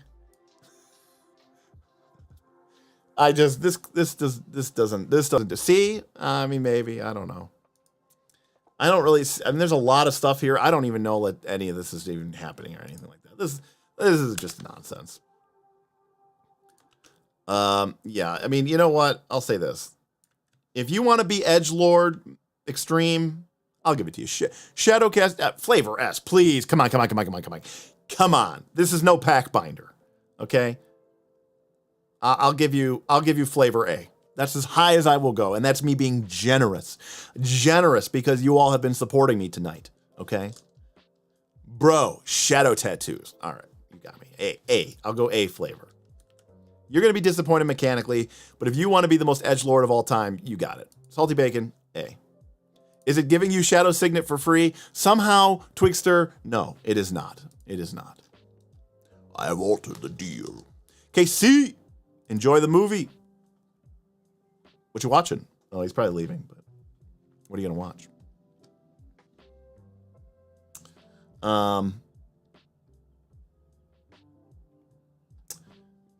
Yeah, Boothby, that's about right. I mean that is some Pathfinder 2 logic, right? Make sacrifices in your game mechanical power in order so that you can be cooler in the role playing. Oh, Shadowcaster's done. Oh, wait a second. Now I can't turn the light off. I gotta keep it down because now we're going on to the Shadow Dancer. Now, see, this is what we should have done. Hold me closer, Shadow Dancer. All right. And now our edgelordness is complete.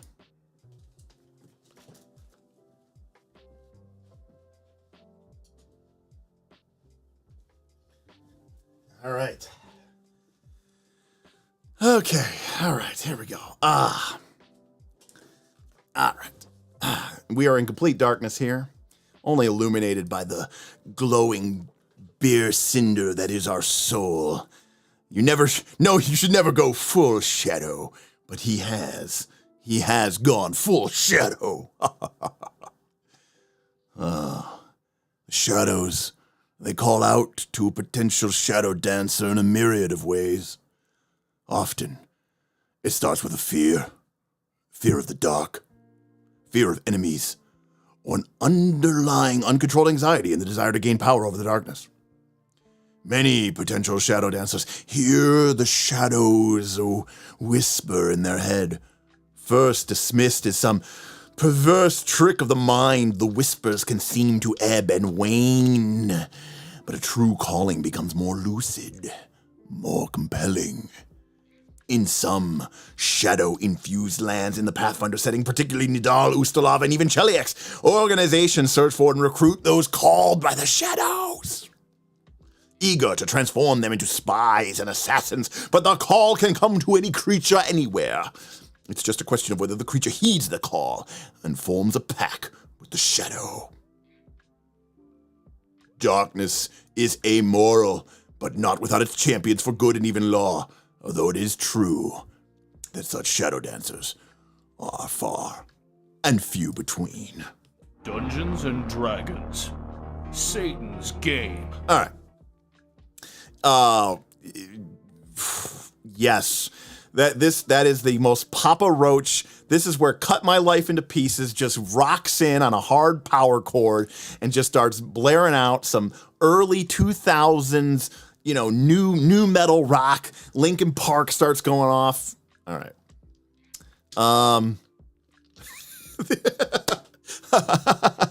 JG says this is somehow a more convincing argument for the dark side than Snoke ever made. All right, what do we get for being a servant of the dark? Wow, we can't pick this up till level 8? Holy crap. Hey, DM Dan. DM Dan tipped $10. Rest of the stream should be in Shadow Edge Lord voice and scenery. Rest of the stream should be in Shadow Edgelord voice and scenery. I don't know if I can manage that, but I have a voice mod, but I'd have to turn it on. All right, Shadow Dancer dedication. We have to be an expert in performance. What does it have to do with? Oh man, the edgelordness. Anyways. Obviously, Shadow Dancer was a prestige class in Dungeons & Dragons 3rd edition, if you're not familiar with that. Prestige classes were introduced in 3rd edition. There were, I think, 3 or 4 prestige classes in the Dungeon Master Guide of the game. And I think Shadow Dancer was one of them. Lore Master was another one. I want to say Blackguard was another one of them. And the idea was that you were some sort of like performance shadow dancer, but like, this doesn't seem to have anything to do with performing, but somehow it needs performance. All right, we have to be a master in stealth and expert in performance. We get greater dark vision. That's not bad. We get a +2 circumstance bonus to stealth if we're in dim or darkness. Yes, JG, nobody knows. It's for your garage metal band. It's for your pop punk metal band, I mean, it's a level 8 dedication, but it's pretty good. Shadow Magic. We get our choice of a focus spell. We get Shadow Jump, which is a focus spell that is we have to be in light or darkness, or dim light or darkness, and we can, for 2 actions, Dimension Door 120 feet. It is a Dimension Door. It is exactly a higher level, worse Dimension Door. Okay.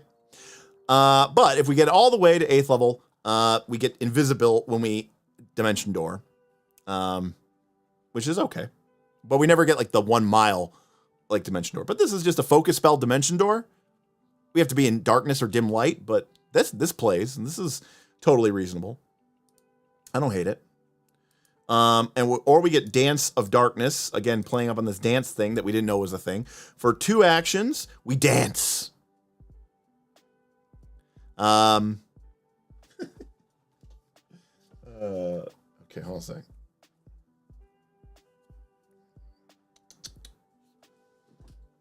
All right, there we go. You dance, striding up to half your speed.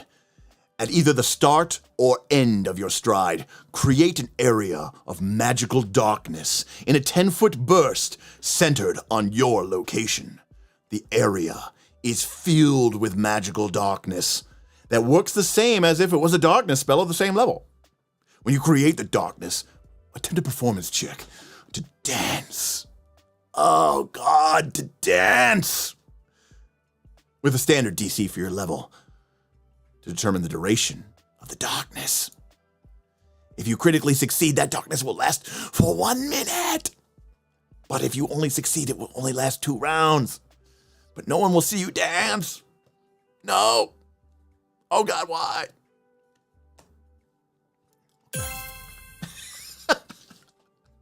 You know what, Mace Man, showing his love, says, say what you will, I like the archetype. Well, you know what? You are free, my friend, to do so. That is totally reasonable. All right. Thank you for the tip. Appreciate the support. Okay. Where are we next?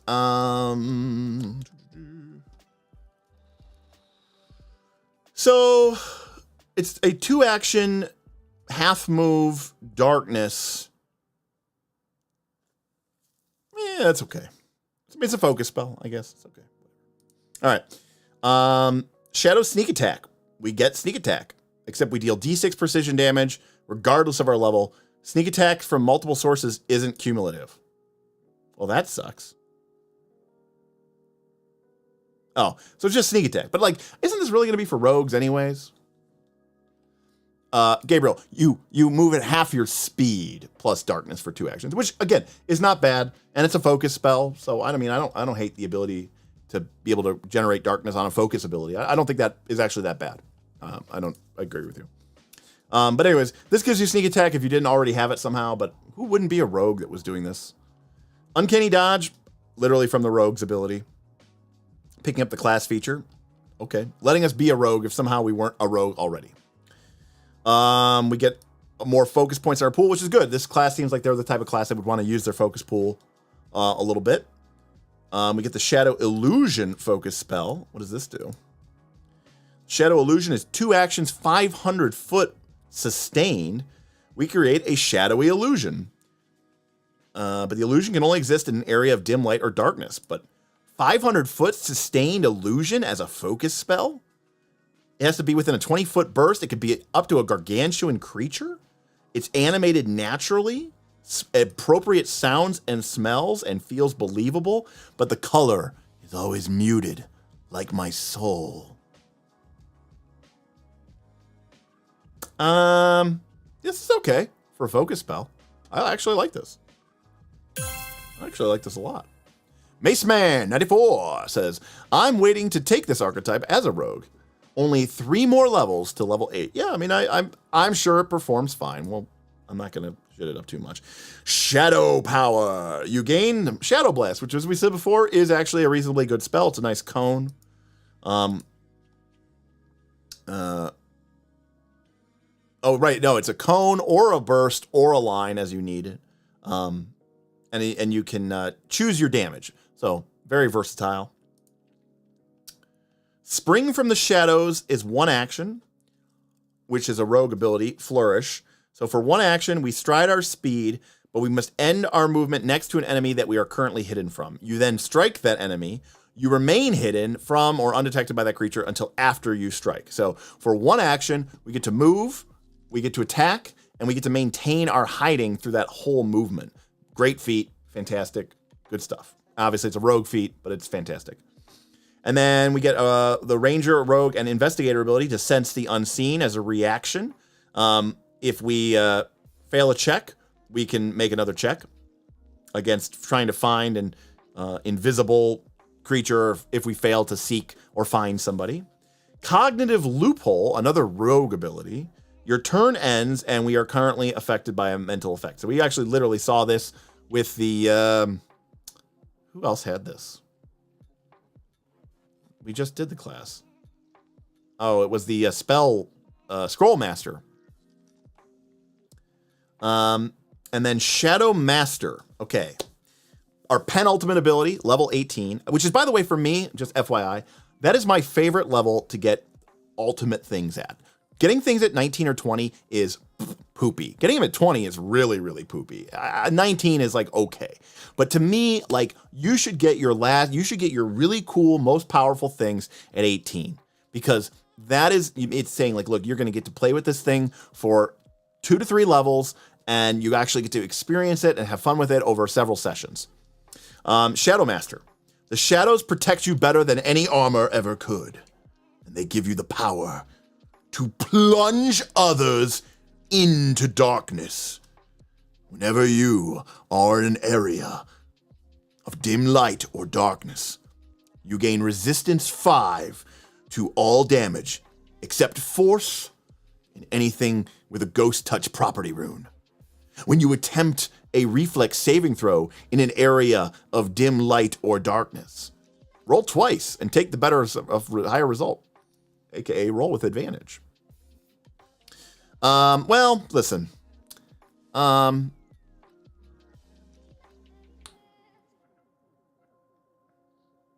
We all can't be winners. Resistance 5 is a little weak. I get it. It's to everything, but, you know, come on. You know,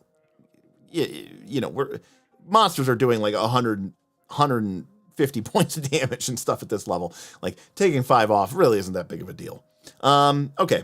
Shadow Master. There's a lot of mechanics here. It's very, there's some good spells. There's some good focus spells. If you don't have sneak attack, it gives you sneak attack. If you don't have any uncanny dodge, it gives you uncanny dodge. They kind of just threw on this whole dancing part randomly. I don't really know why. Again, that was definitely part of the 3rd edition and the Pathfinder 1 Shadow Dancer. I don't understand what this current version has to do with being like a shadowy performer of the Nether Realm. So that one loses me a little bit. It's obviously hyper edgelord. But I'm going to give this a B mechanics. I think it performs well. I think the focus spells are fine. I think it gives you enough good clout for it. I think it's pretty good. Again, I think B and A is where archetypes should aim to be. I mean, I think that these are fantastic, incredible wins.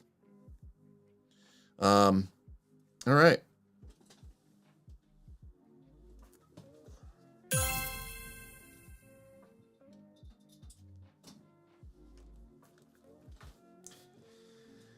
All right, and we're back. Oh my gosh. Oh, my fill light's not on, so that's why we're very contrasted.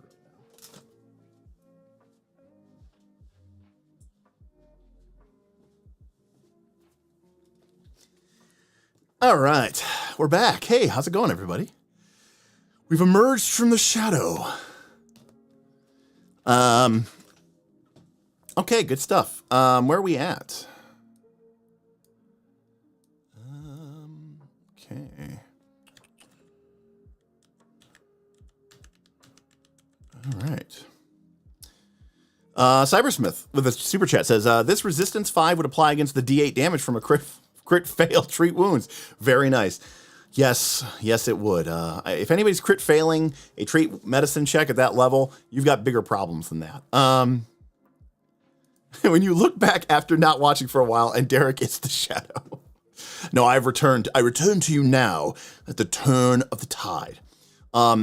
Gabriel, no. The fact that the class starts off by getting greater dark vision and then gains a ton of abilities to create darkness is very nice. I mean, it works. It's powerful. I mean, there's a little bit of awkwardness here or there, but like overall, I'm pretty impressed with it. Again, I think it's a very solid. It deserves its B. It delivers. It's good. It's good. All right. Shield Marshal. Oh no! I saw Shield and I got excited. Oh, okay. Never mind. Because I saw Alkenstar and I thought, oh god, it's gonna be a Guns and Gears thing. But this is from a new book. It's from Impossible Lands, which I thought was a Lost Omens book. I hate when they just randomly throw mechanics in those books. But okay. All right, shield marshal. Gunplay isn't enough. Go figure.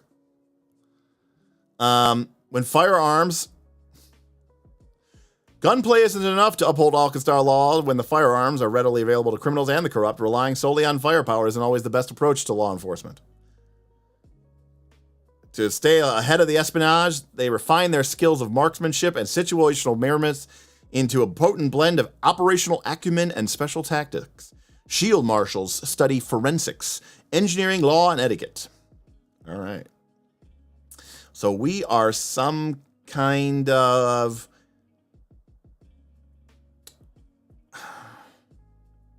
cop? Special cop? FBI agent? Street level op FBI agent? I don't, what is this supposed to be? I don't understand. Okay.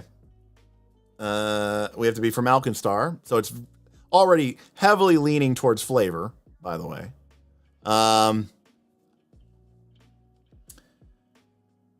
Yeah, I mean, we are home in the squalor of smoke side and the splendor of sky side. We become trained in society. If we were already trained, we get upgraded to expert. In urban environments, we can attempt society checks to sense direction. And we gain the courtly graces and streetwise skill feats. I mean, an upgraded expert, 2 skill feats, and very questionably useful, but we get a skill swap. Pretty good for a dedication. Very flavorful, not very powerful. Consolidated overlay panopticon.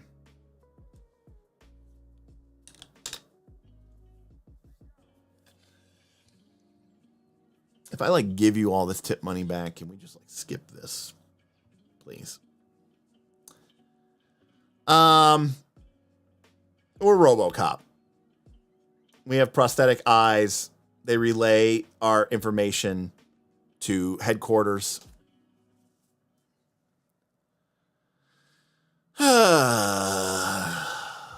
By the way, I know we've been going for 2 hours, but this is a reminder where I say, hey, you're really cool and you're really fun, and we really like having you here, and we like talking with you, and hopefully you like talking with us. And if you like talking with us, you should join our Patreon. Patreon.com/Knights of Last Call. The link is in the description below. Additionally, we, the Knights of Last Call, are now a drive-through RPG affiliate. And we have a link below. And you can use that link to buy anything from drive-through role-playing, drive-through RPG, any PDF, any print-on-demand, and we get a couple percentage of it. It's not an extra cost to you, but it's a drive-through RPG's way of saying, hey, thanks for driving and directing some traffic over to our site. So if you want to support us and you don't want to spend any of your money on us, that's fine. Maybe you can use our affiliate link in the description below. Keep it bookmarked, and if you're heading over to drive-through RPG, make sure to go on through our link with our little affiliate ID in the query string of the URL. So appreciate it. But I would love for you to join our Patreon, though. It's a lot of fun, and we have some really great conversations there, and it's fantastic. All right, so this is the kind of crazy, impossible land, science fiction, cybernetic, magic, steam. I don't even know what genre this is. Magic punk. That I don't like, so I'm not going to try to poo-poo it too much. But this is mostly nonsense. It's mostly flavor. GM Scott tipped $25. Somebody Scott advances polysyllabic verbalizations talent.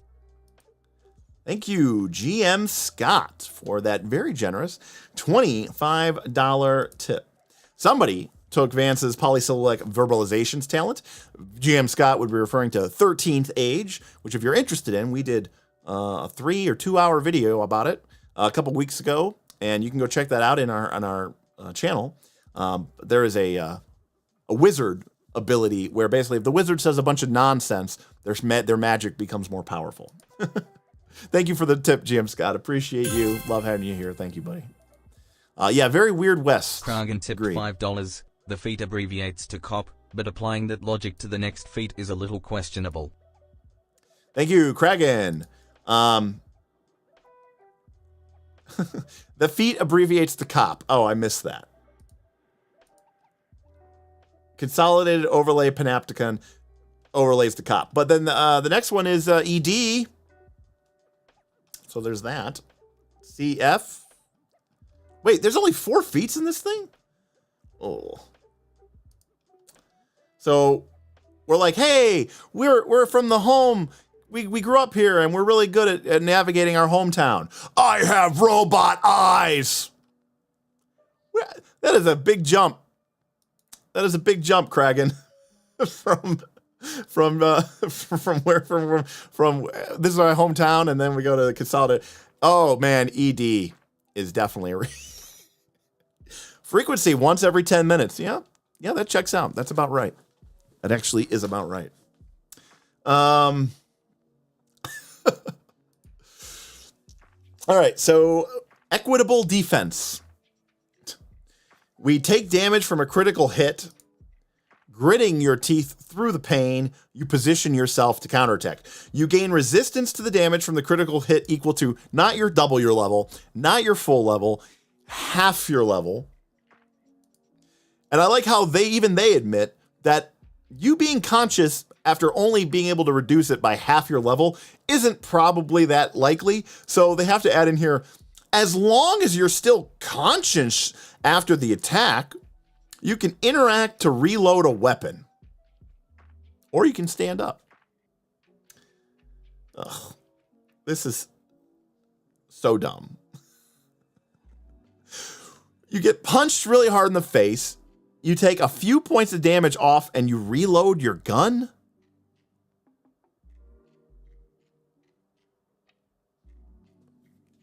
Okay.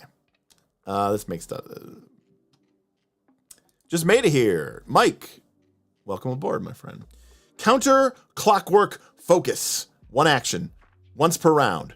You understand the need for law enforcement doctrine to adapt to the ever-changing innovations in technology and arcana. Your training in special weapons and tactics gives you access to unusual techniques to respond to clockwork and magic-related crimes. You're like, okay. Clockwork and magic-related crimes. Okay. You apply special additives to a loaded firearm, which we don't know. Where does it come from? We don't know. It just takes an action, and you can only do it once a round. Where does it come from? Who knows? See, these are very narrativist. On your next strike with that firearm before the end of your next turn, you deal an additional 2d6 damage if they're a construct, and you can treat your weapon as if it was, or your ammo rather, if it was cold iron or adamantine. At 18th level, this additional damage increases to 3d6, and you can choose to instead treat that ammunition as orichalcum.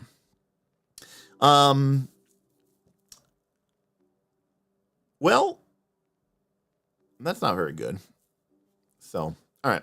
Well, this is a flavor archetype, and nobody knows Frostjack. Not a single person. Yeah, it's a revenge reload. Yeah, that's about appropriate. It's a good thing that this archetype is all about guns being not good enough. That is true, GM Scott. It does say that they're not good enough. You need other things.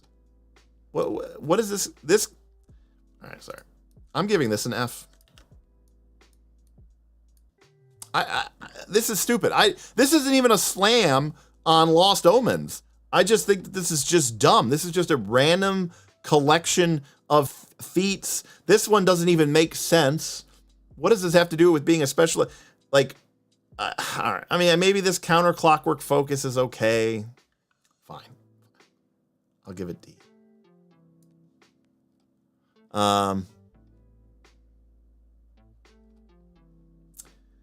I don't like this at all, so I'm gonna poo-poo it. All right, how's everybody feeling? Are we feeling good? You guys want to keep going? I'm okay. I'm good to keep going. We got a lot of S's.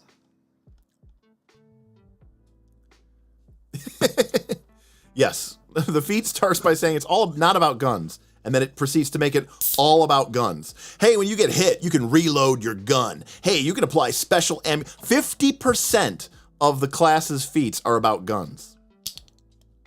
All right. Well, thank you to the extremely generous donations of a wide range of people tonight. Kragan, GM Scott, DM Dan, Rick S, Pillsbury, MGP, Mighty Dave. We got Cybersmith in there, Mace Man in there, Rick S. in there, Damian Williams in there. So we've had a lot of people supporting us tonight. So we are gonna. So cheers to everybody there. This is for all of our tippers and our super chatters. Horizon Thundersphere. Sixth pillar, formerly known as the one good archetype, because it actually let you do what you wanted to be able to do in the game. And then they realized that people were actually having fun with the system, and they had to promptly, of course, errata it. So this is from the Fist of the Ruby Phoenix adventure path. Part of the reason why it was probably broken is because whoever designed this archetype, they tell these adventure authors, oh, by the way, you have to throw an archetype into your adventure. And they go, I don't know anything about designing an archetype that's balanced. Here, I'll just throw something together. And then you're like, oh, okay, that works. And they stick it in there, and then there's a 50-50 chance. Well, there's like an 80% chance it's just terrible. There's a 15% chance that it's fine. And then there's like a 5% chance that it's broken because the person did not know what they're doing about it. Speaking of which, just personally annoyed, day one errata on a book is very annoying. And the fact that Black Tentacle Shot is already an errata, that should have never made it to print. That is ridiculous. That something that powerful and stupid got past everybody. Crazy. I feel bad for anybody who has the book. All right. Sixth pillar dedication. You have to be level 10 to take Anonymous this, which tipped makes $10 sense. supporting the channel. I stopped have paying dexterity of attention about 14? 4 archetypes ago. Hey. Hold on a sec. What was that?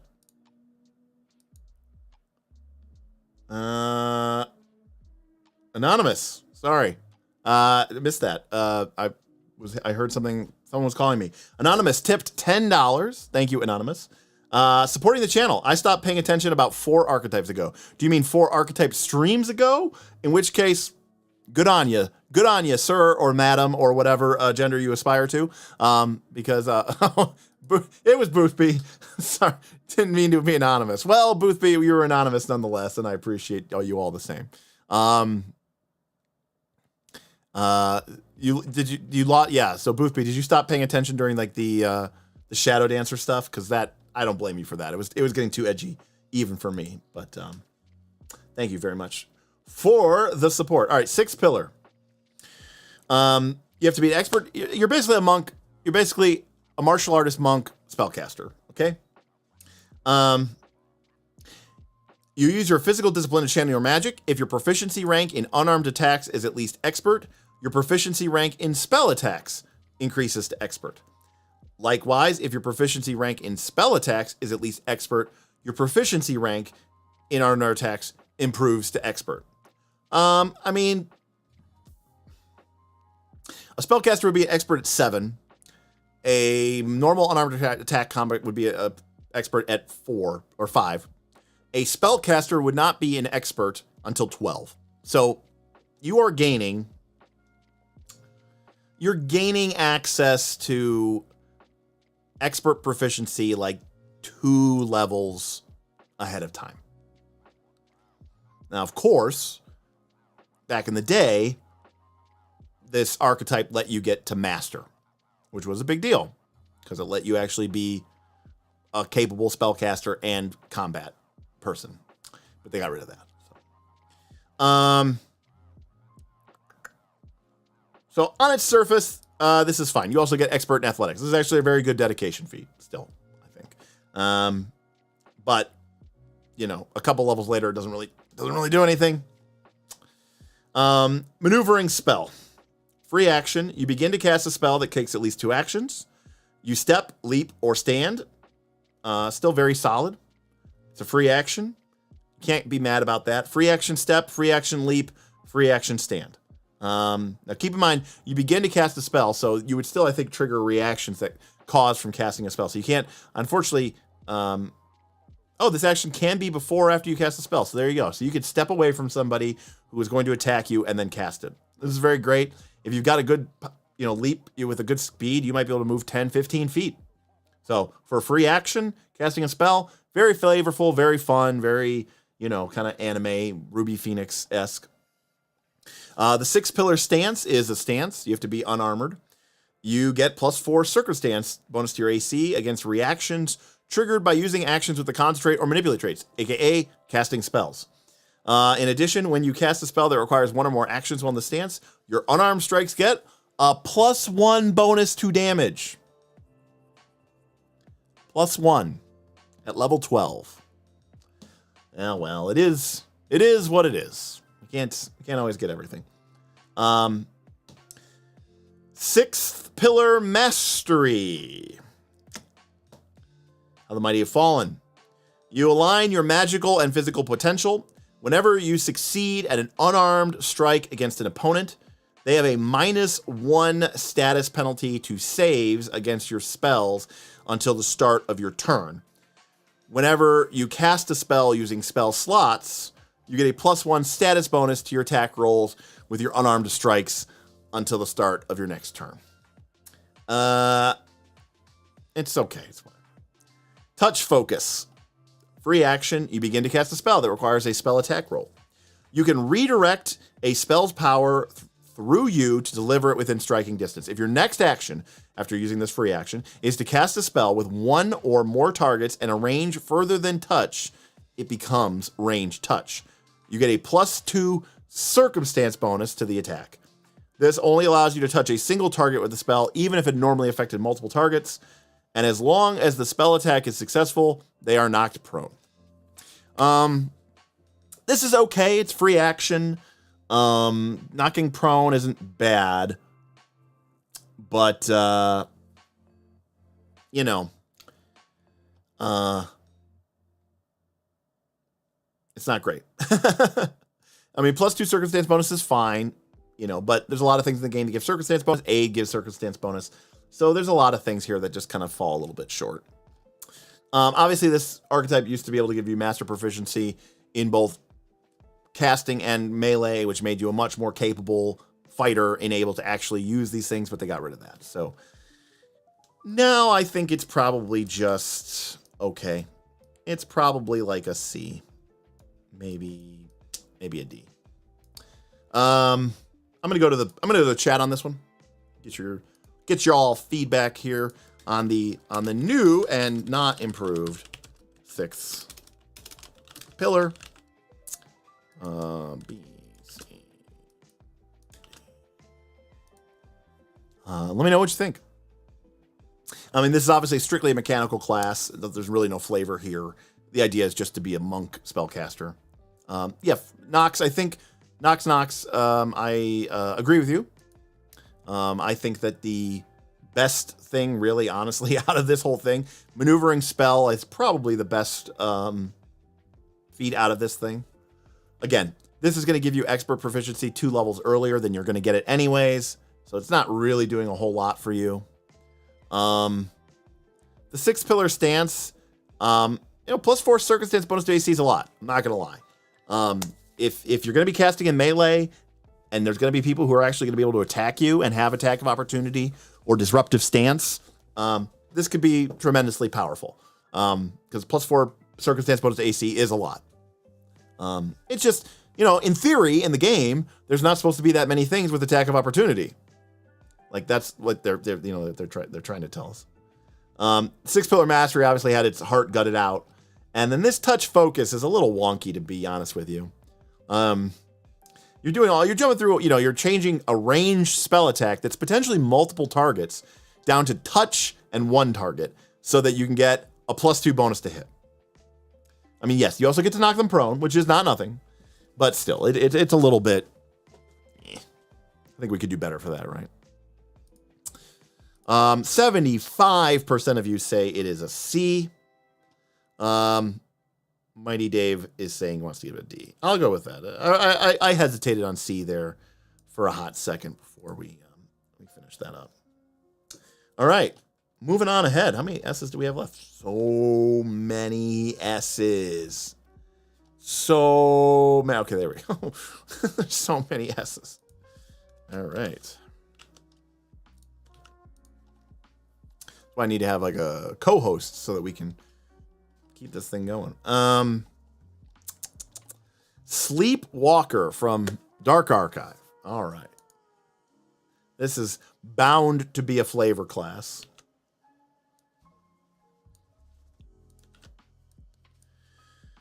Okay. Q edgelord description. We walk inside people's minds while they're sleeping. Makes sense. All right.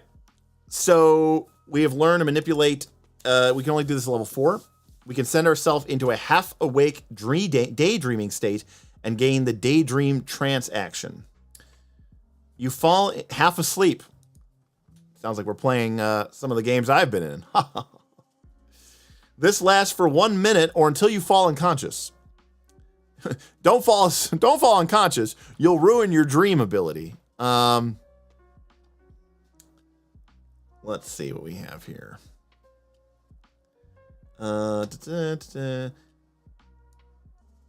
You succeeded a will save. Oh, you can voluntarily end your trance by taking a single action, and you have to make a will save to leave the daydream. You get a +1 bonus to will saves, +2 if it's mental. And if you're legendary, it's +3 versus mental. And you get a -1 penalty to initiative and perception checks and initiative roll, which is interesting. I guess you could enter this before you go into combat? Wait, does this do any... Is all this does, it gives us a bonus to will saves? That seems kind of weak, right?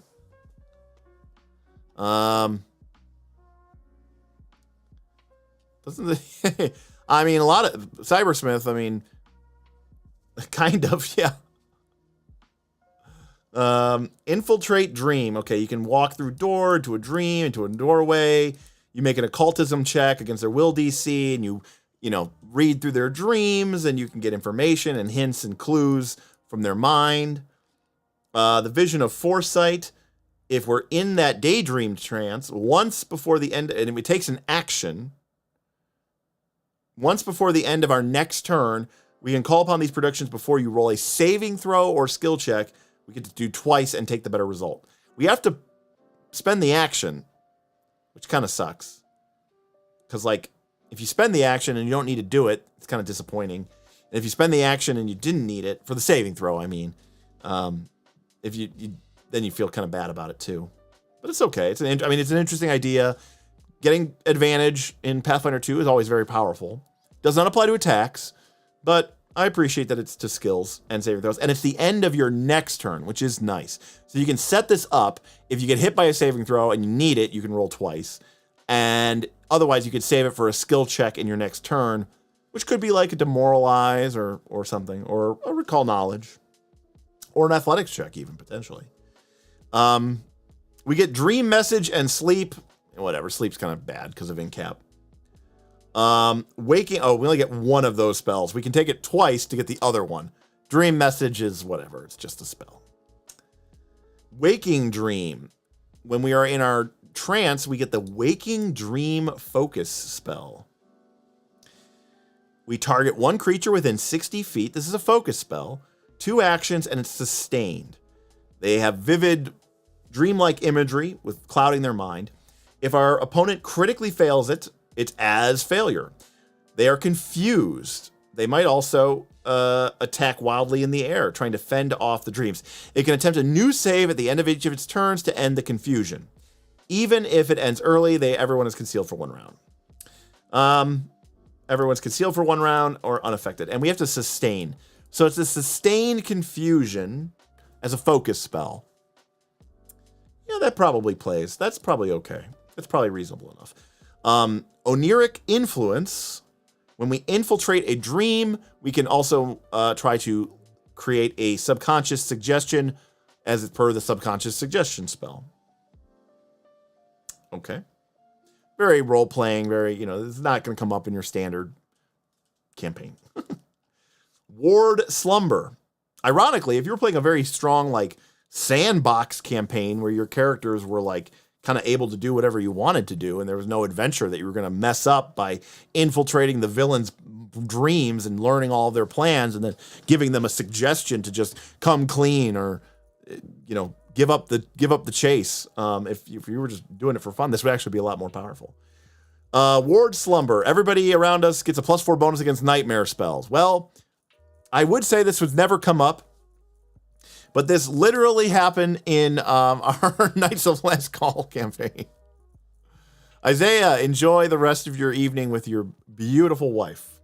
I don't actually know Isaiah, but I'm sure his wife is very beautiful. Or her. I actually don't know Isaiah's gender, so enjoy your wife. All right, Dream Logic.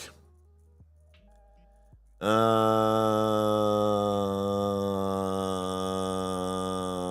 the hell is this doing? It is Calm Emotions as a 14th level feat. How often can we do this?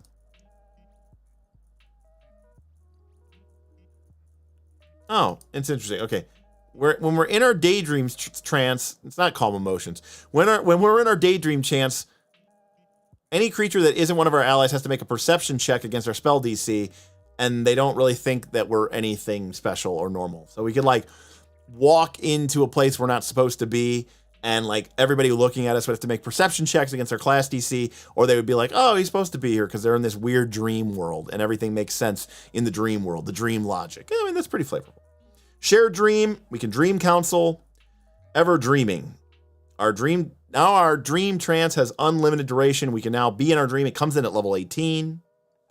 I don't think this class is very powerful, but I think it is a massive flavor win. So I actually think this is an S tier flavor. I think this class is oozing with flavor.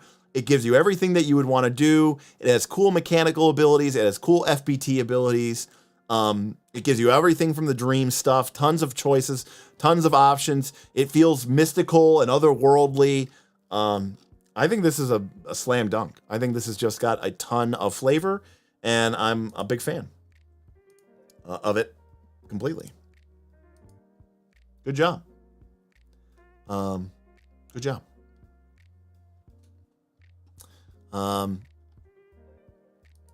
It brings some, at least some mechanics that seem to be benefit and great flavor. Yeah, I mean, look, every class is going to have some mechanical benefits, but clearly, if you're taking the Sleepwalker archetype, you're doing it for flavor reasons. You're doing it because it's part of a cool idea or concept, or it fits particularly well in the kind of campaign that you're running.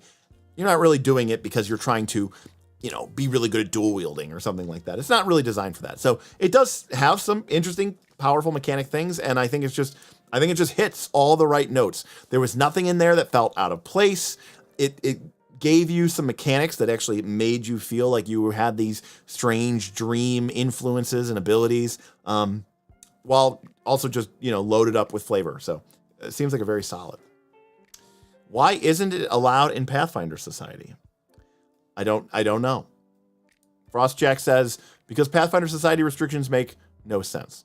Boothby says, have a Sleepwalker in my Strange Eons conversion, which has a lot of dream motif. Yes, that seems like that would be a perfect place for that, especially, like I said, if your GM is open to the idea of you, exploring the space a little bit and going off the rails a little bit. So, all right. Well, how about we'll do one more. I cannot possibly bring myself to end on a sniping duo. So I'm going to end on Snarecrafter for tonight. So again, there are many things in Pathfinder 2 that annoy me. Snares are one of them. And I'll tell you why. Because this is why snares annoy me. Okay? For starters, if you're trained in... Okay, for starters, if you're not trained in crafting, you can't make snares. But even if you are trained in crafting, you can't make snares. You have to have the snare crafting feat. So this means that you're like, okay, but that makes some degree of sense, maybe. Except, here's the problem. this snare. It's a tripwire. Okay? It's a tripwire. It's a tripwire. Okay? Like, what would happen in your campaign if I never tell the GM I'm creating a snare? I never tell them I'm creating a trip snare. I tell them, hey, GM, you know what I'm going to do? Hidden over the road or around the bend, I'm going to set a cunning wire to trip a creature. And I'm going to get a piece of rope or thin cord or wire, and I'm going to tighten it, and I'm going to set it into the ground. What would they do?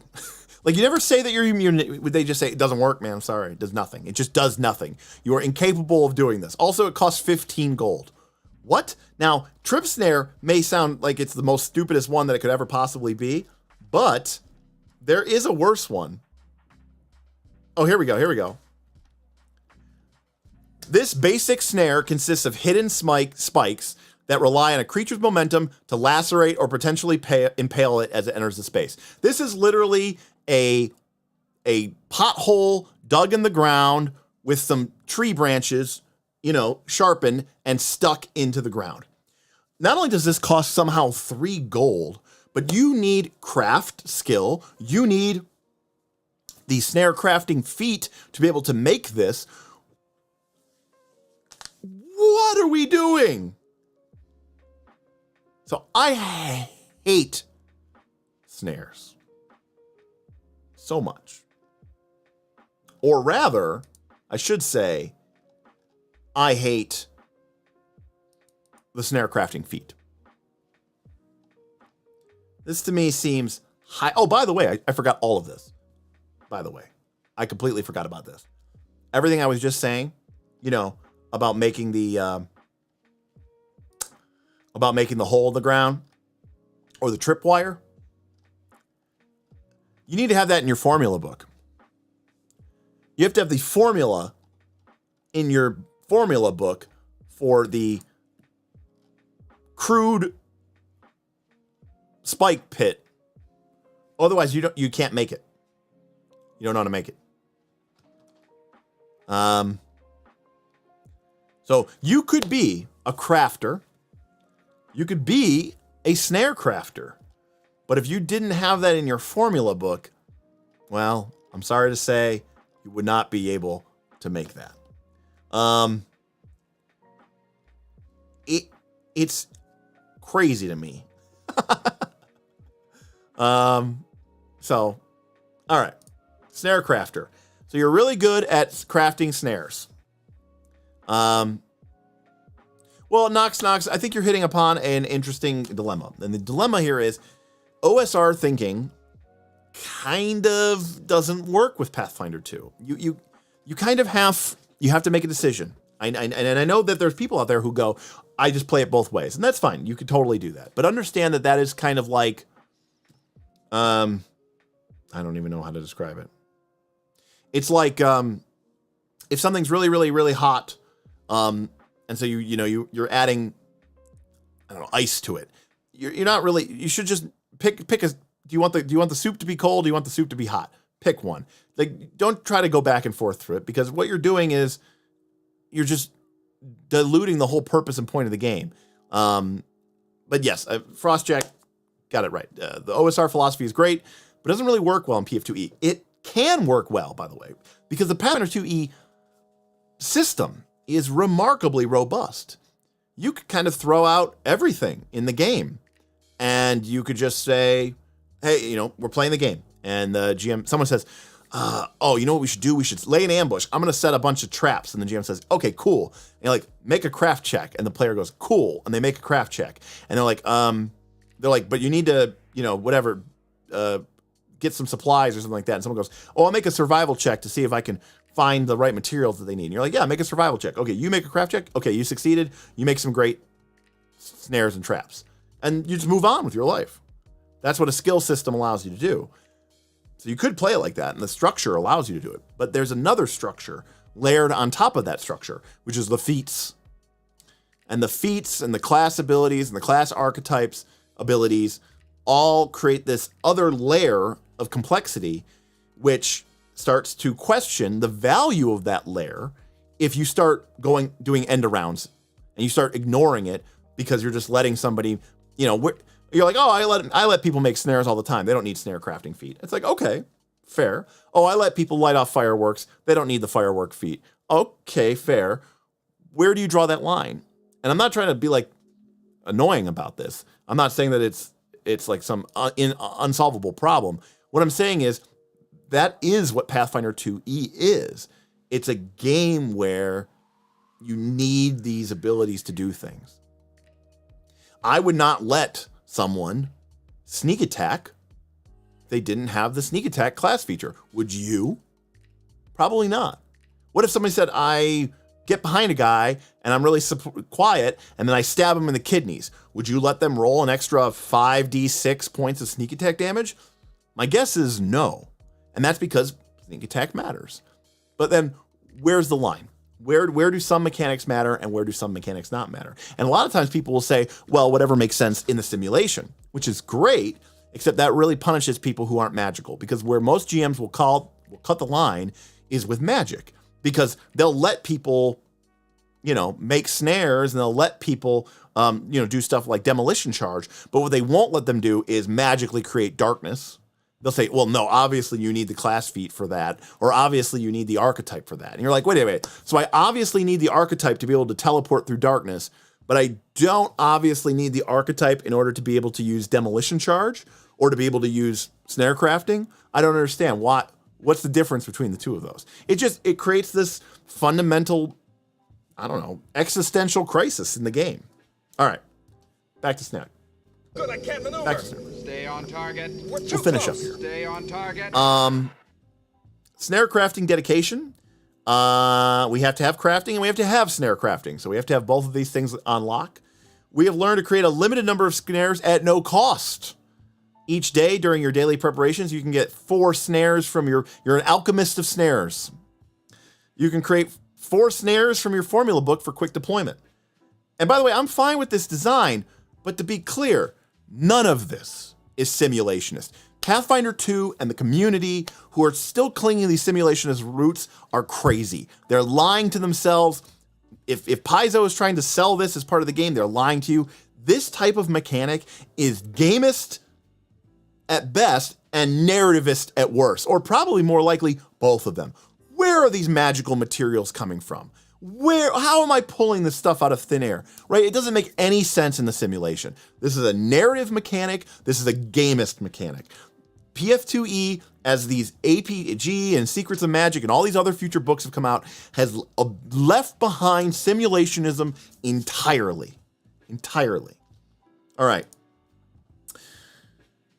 Each day during your daily preparations, you can prepare 4 snares from your formula book for quick deployment. If they normally take 1 minute to craft, you can do them with 3 actions. The number of snares increases to 6 once you become a master in crafting, and 8 if you're legendary. They do not cost you any resources to craft. It also counts as snare specialist for the purposes of feat prerequisites. If you want to do snares, this is the dedication to do it, because you get free snares, because it's outrageous that a tripwire costs 15 gold otherwise. And not only that, it takes, a minute or 2 to create. Cybersmith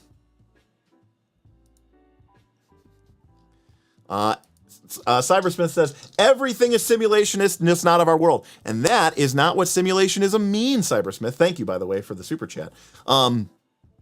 Simulationism isn't about necessarily our real world physics versus their real world physics.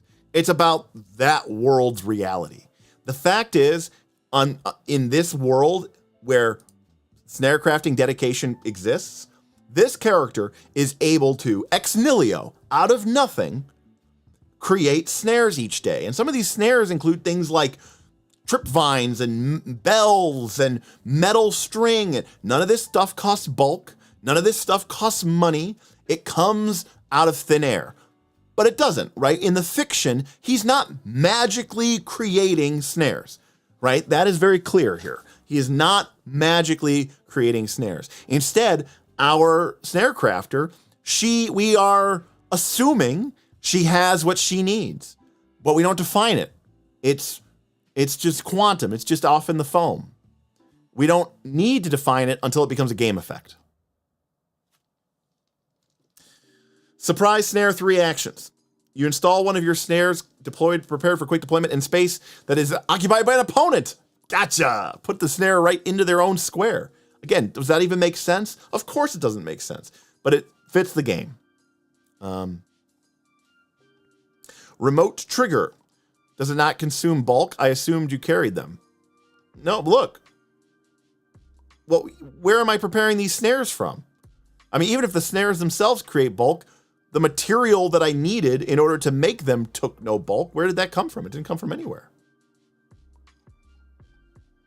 I mean, it's just like an alchemist's infusions.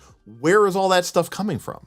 An alchemist could go out into the wilderness for 10 years and make 40 potions every single day and never once visit a town or gather anything. They just make it, right? But of course they don't. They're doing stuff. We just assume they're doing it in the background, and we don't actually try to describe it in the simulation. Remote trigger. Like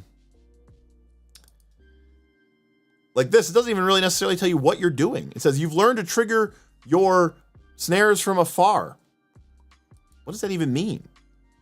You're telling me that if I had a branch, right? Like the classic thing, right? If you had a branch that's been bent down and tied to a stake with a loop, and then you have a cord tied around that stake and you're 20 feet away. And the idea is you pull horizontally on the stake, it pops up, the tree branch grabs the person. You can't do that without remote trigger.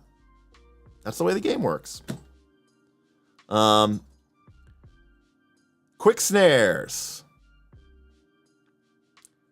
You can do it even quicker. Giant snare. Now you can get big creatures, 10 by 10. Powerful snares. The DC becomes your class DC. Plentiful snares. You get double the number of free snares a day. Lightning snares. Now it's only a single action to make a snare. So, this is purely a mechanical class. I don't think snares are great, but you know what? This class does them very well. This class allows you to use snares effectively. That is what this archetype is designed. It's designed to take the mechanic of snares and make them usable and make them effective and make them efficient and give you plenty of options and tools and ways to support it. I think it does it very well. And so I like the Shadow Dancer. I think it deserves a B. I mean, again, snares aren't the most powerful, great things in the world, but I think this is totally serviceable. This is an example of the kind of gamist design that we get out of Pathfinder 2, where in order for certain things to work within the framework of the system, you need to have mechanics to support them. Or you, as a GM, say, I don't need mechanics to support anything in my game, in which case, I don't know, 80% of the elements of the game can be ignored. Now, I'm not trying to disparage anyone who likes to play this type of game. I'm just simply saying that don't try to have your cake and eat it too. And I know a lot of people have this thing where they go, oh, it's in combat, I follow the rules. Outside of combat, I don't follow the rules.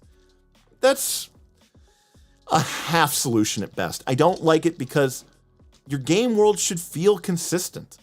And that's just a personal preference. It may not apply to you. That's the beautiful thing about TTRPGs. Everybody does them differently.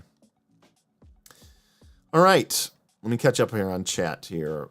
Free Archetype Snare Crafter Scrounger. Broken. Wow. We got 10 done tonight. I think we got 5 done the other day, so that's actually pretty good. Twigster says, but isn't it okay just to have games that allow us to have the suspension of disbelief so we don't need to have an exact idea of how our character is bad to have gamey TTRPGs? But isn't it okay just to have games that allow us to have the suspension of disbelief so we don't need to have an exact idea of how our character is bad? Oh, how our character is. Is it bad to have gamey TTRPGs? Is it bad to have gamey TTRPGs? No.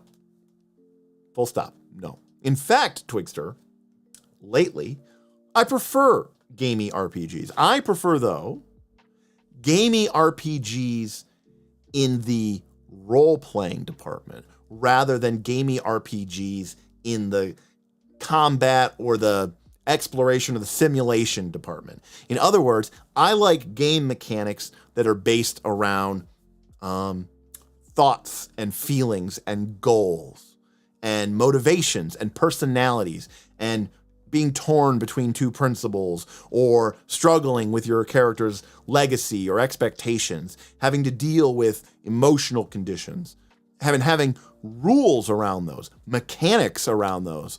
The same way that we have flanking and aiding and 3-action economy to make our combats very interesting and exciting and make it a fun game to play. I enjoy role-playing games recently, and by that I mean over the last 5 to 10 years, more and more and more, which does the same thing, but does it for interaction and character growth and character personality. So, let's see here. Like B.A. Baracus walking into a shed, pulls a welder out of nowhere and builds a tank from 2 oil barrels and a roll of aluminum foil. Yes.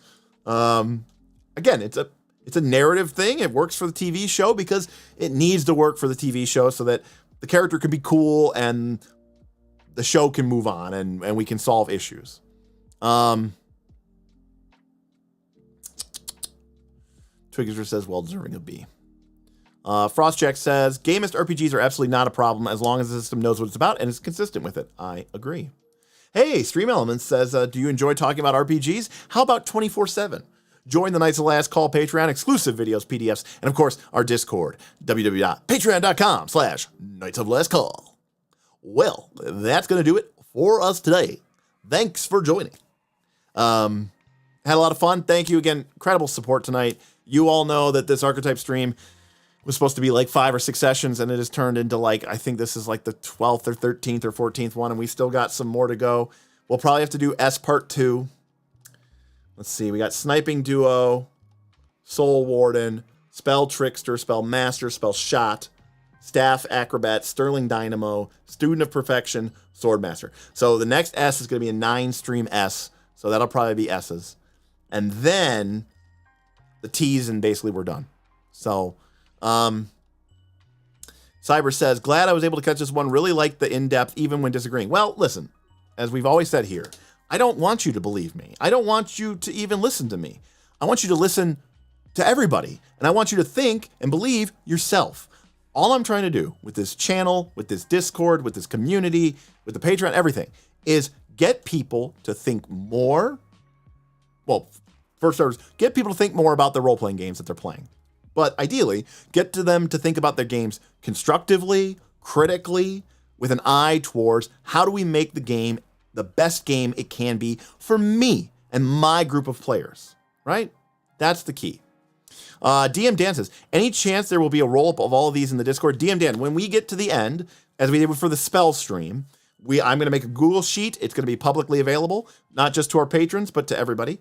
And we usually link that, and we have it in our Patreon for people to go look at. But I usually include a link to it in the notes, the doobly-doo below the stream. We have not made this one yet because we're not fully finished yet. But when we're done, DM Dan, yes, I will be making a Google Doc, and it'll have all the rankings and, flavor and mechanical if it has both.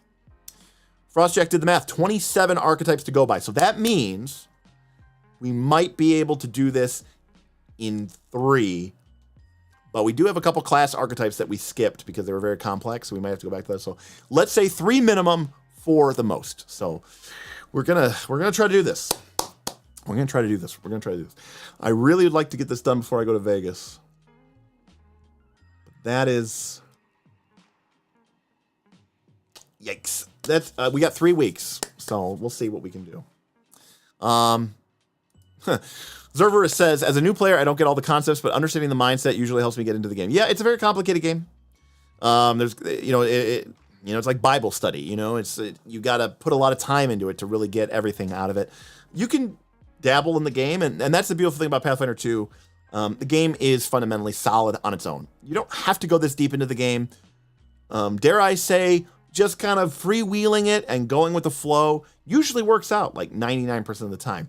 But if you do want to put in the extra effort and you do want to figure out how some of the game mechanics work and really sink your teeth into it, the game can reward you, and it usually rewards you with better performing characters who succeed more often or crit more often, don't go down as often, etc., etc. So whatever it is that you're wanting to do, there's usually some way to do it.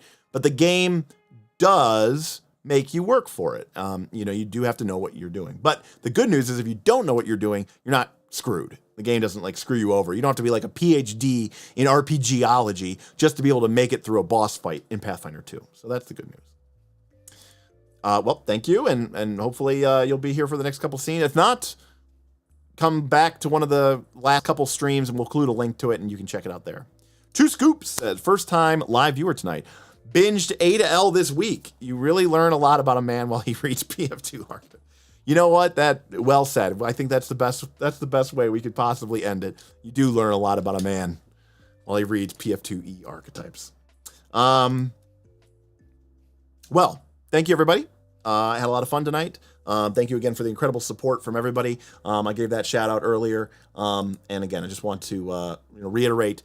We had Anonymous Tippings, we had Kragan, we had GM Scott, Cybersmith, Mace Man, DM Dan, bunch of Cybersmith. Thank you again for many super chats there. Rick S, Mighty Dave, Damien, Pillsbury. So we had a wide variety of people tonight supporting us. What a great way to end the week. And Brutus is here at the very end. Yes, Vod, here you come. Brutus, you know what? I think you have a lot to look forward to. It's a little bit of a wacky, zany stream. We kind of go off the rails there a little bit for a while. The Shadow. Be prepared for the Shadow. Let's just say that.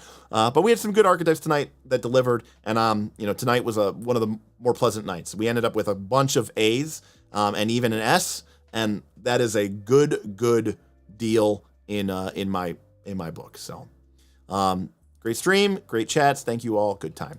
Thank you to everybody for hanging out tonight, and enjoy your weekend. I'm going to be not playing again, believe it or not. Our Friday games have been like unproposed because everyone's been going. Bob went on a cruise. Aaron's had birthdays. Now he's got dates with his wife.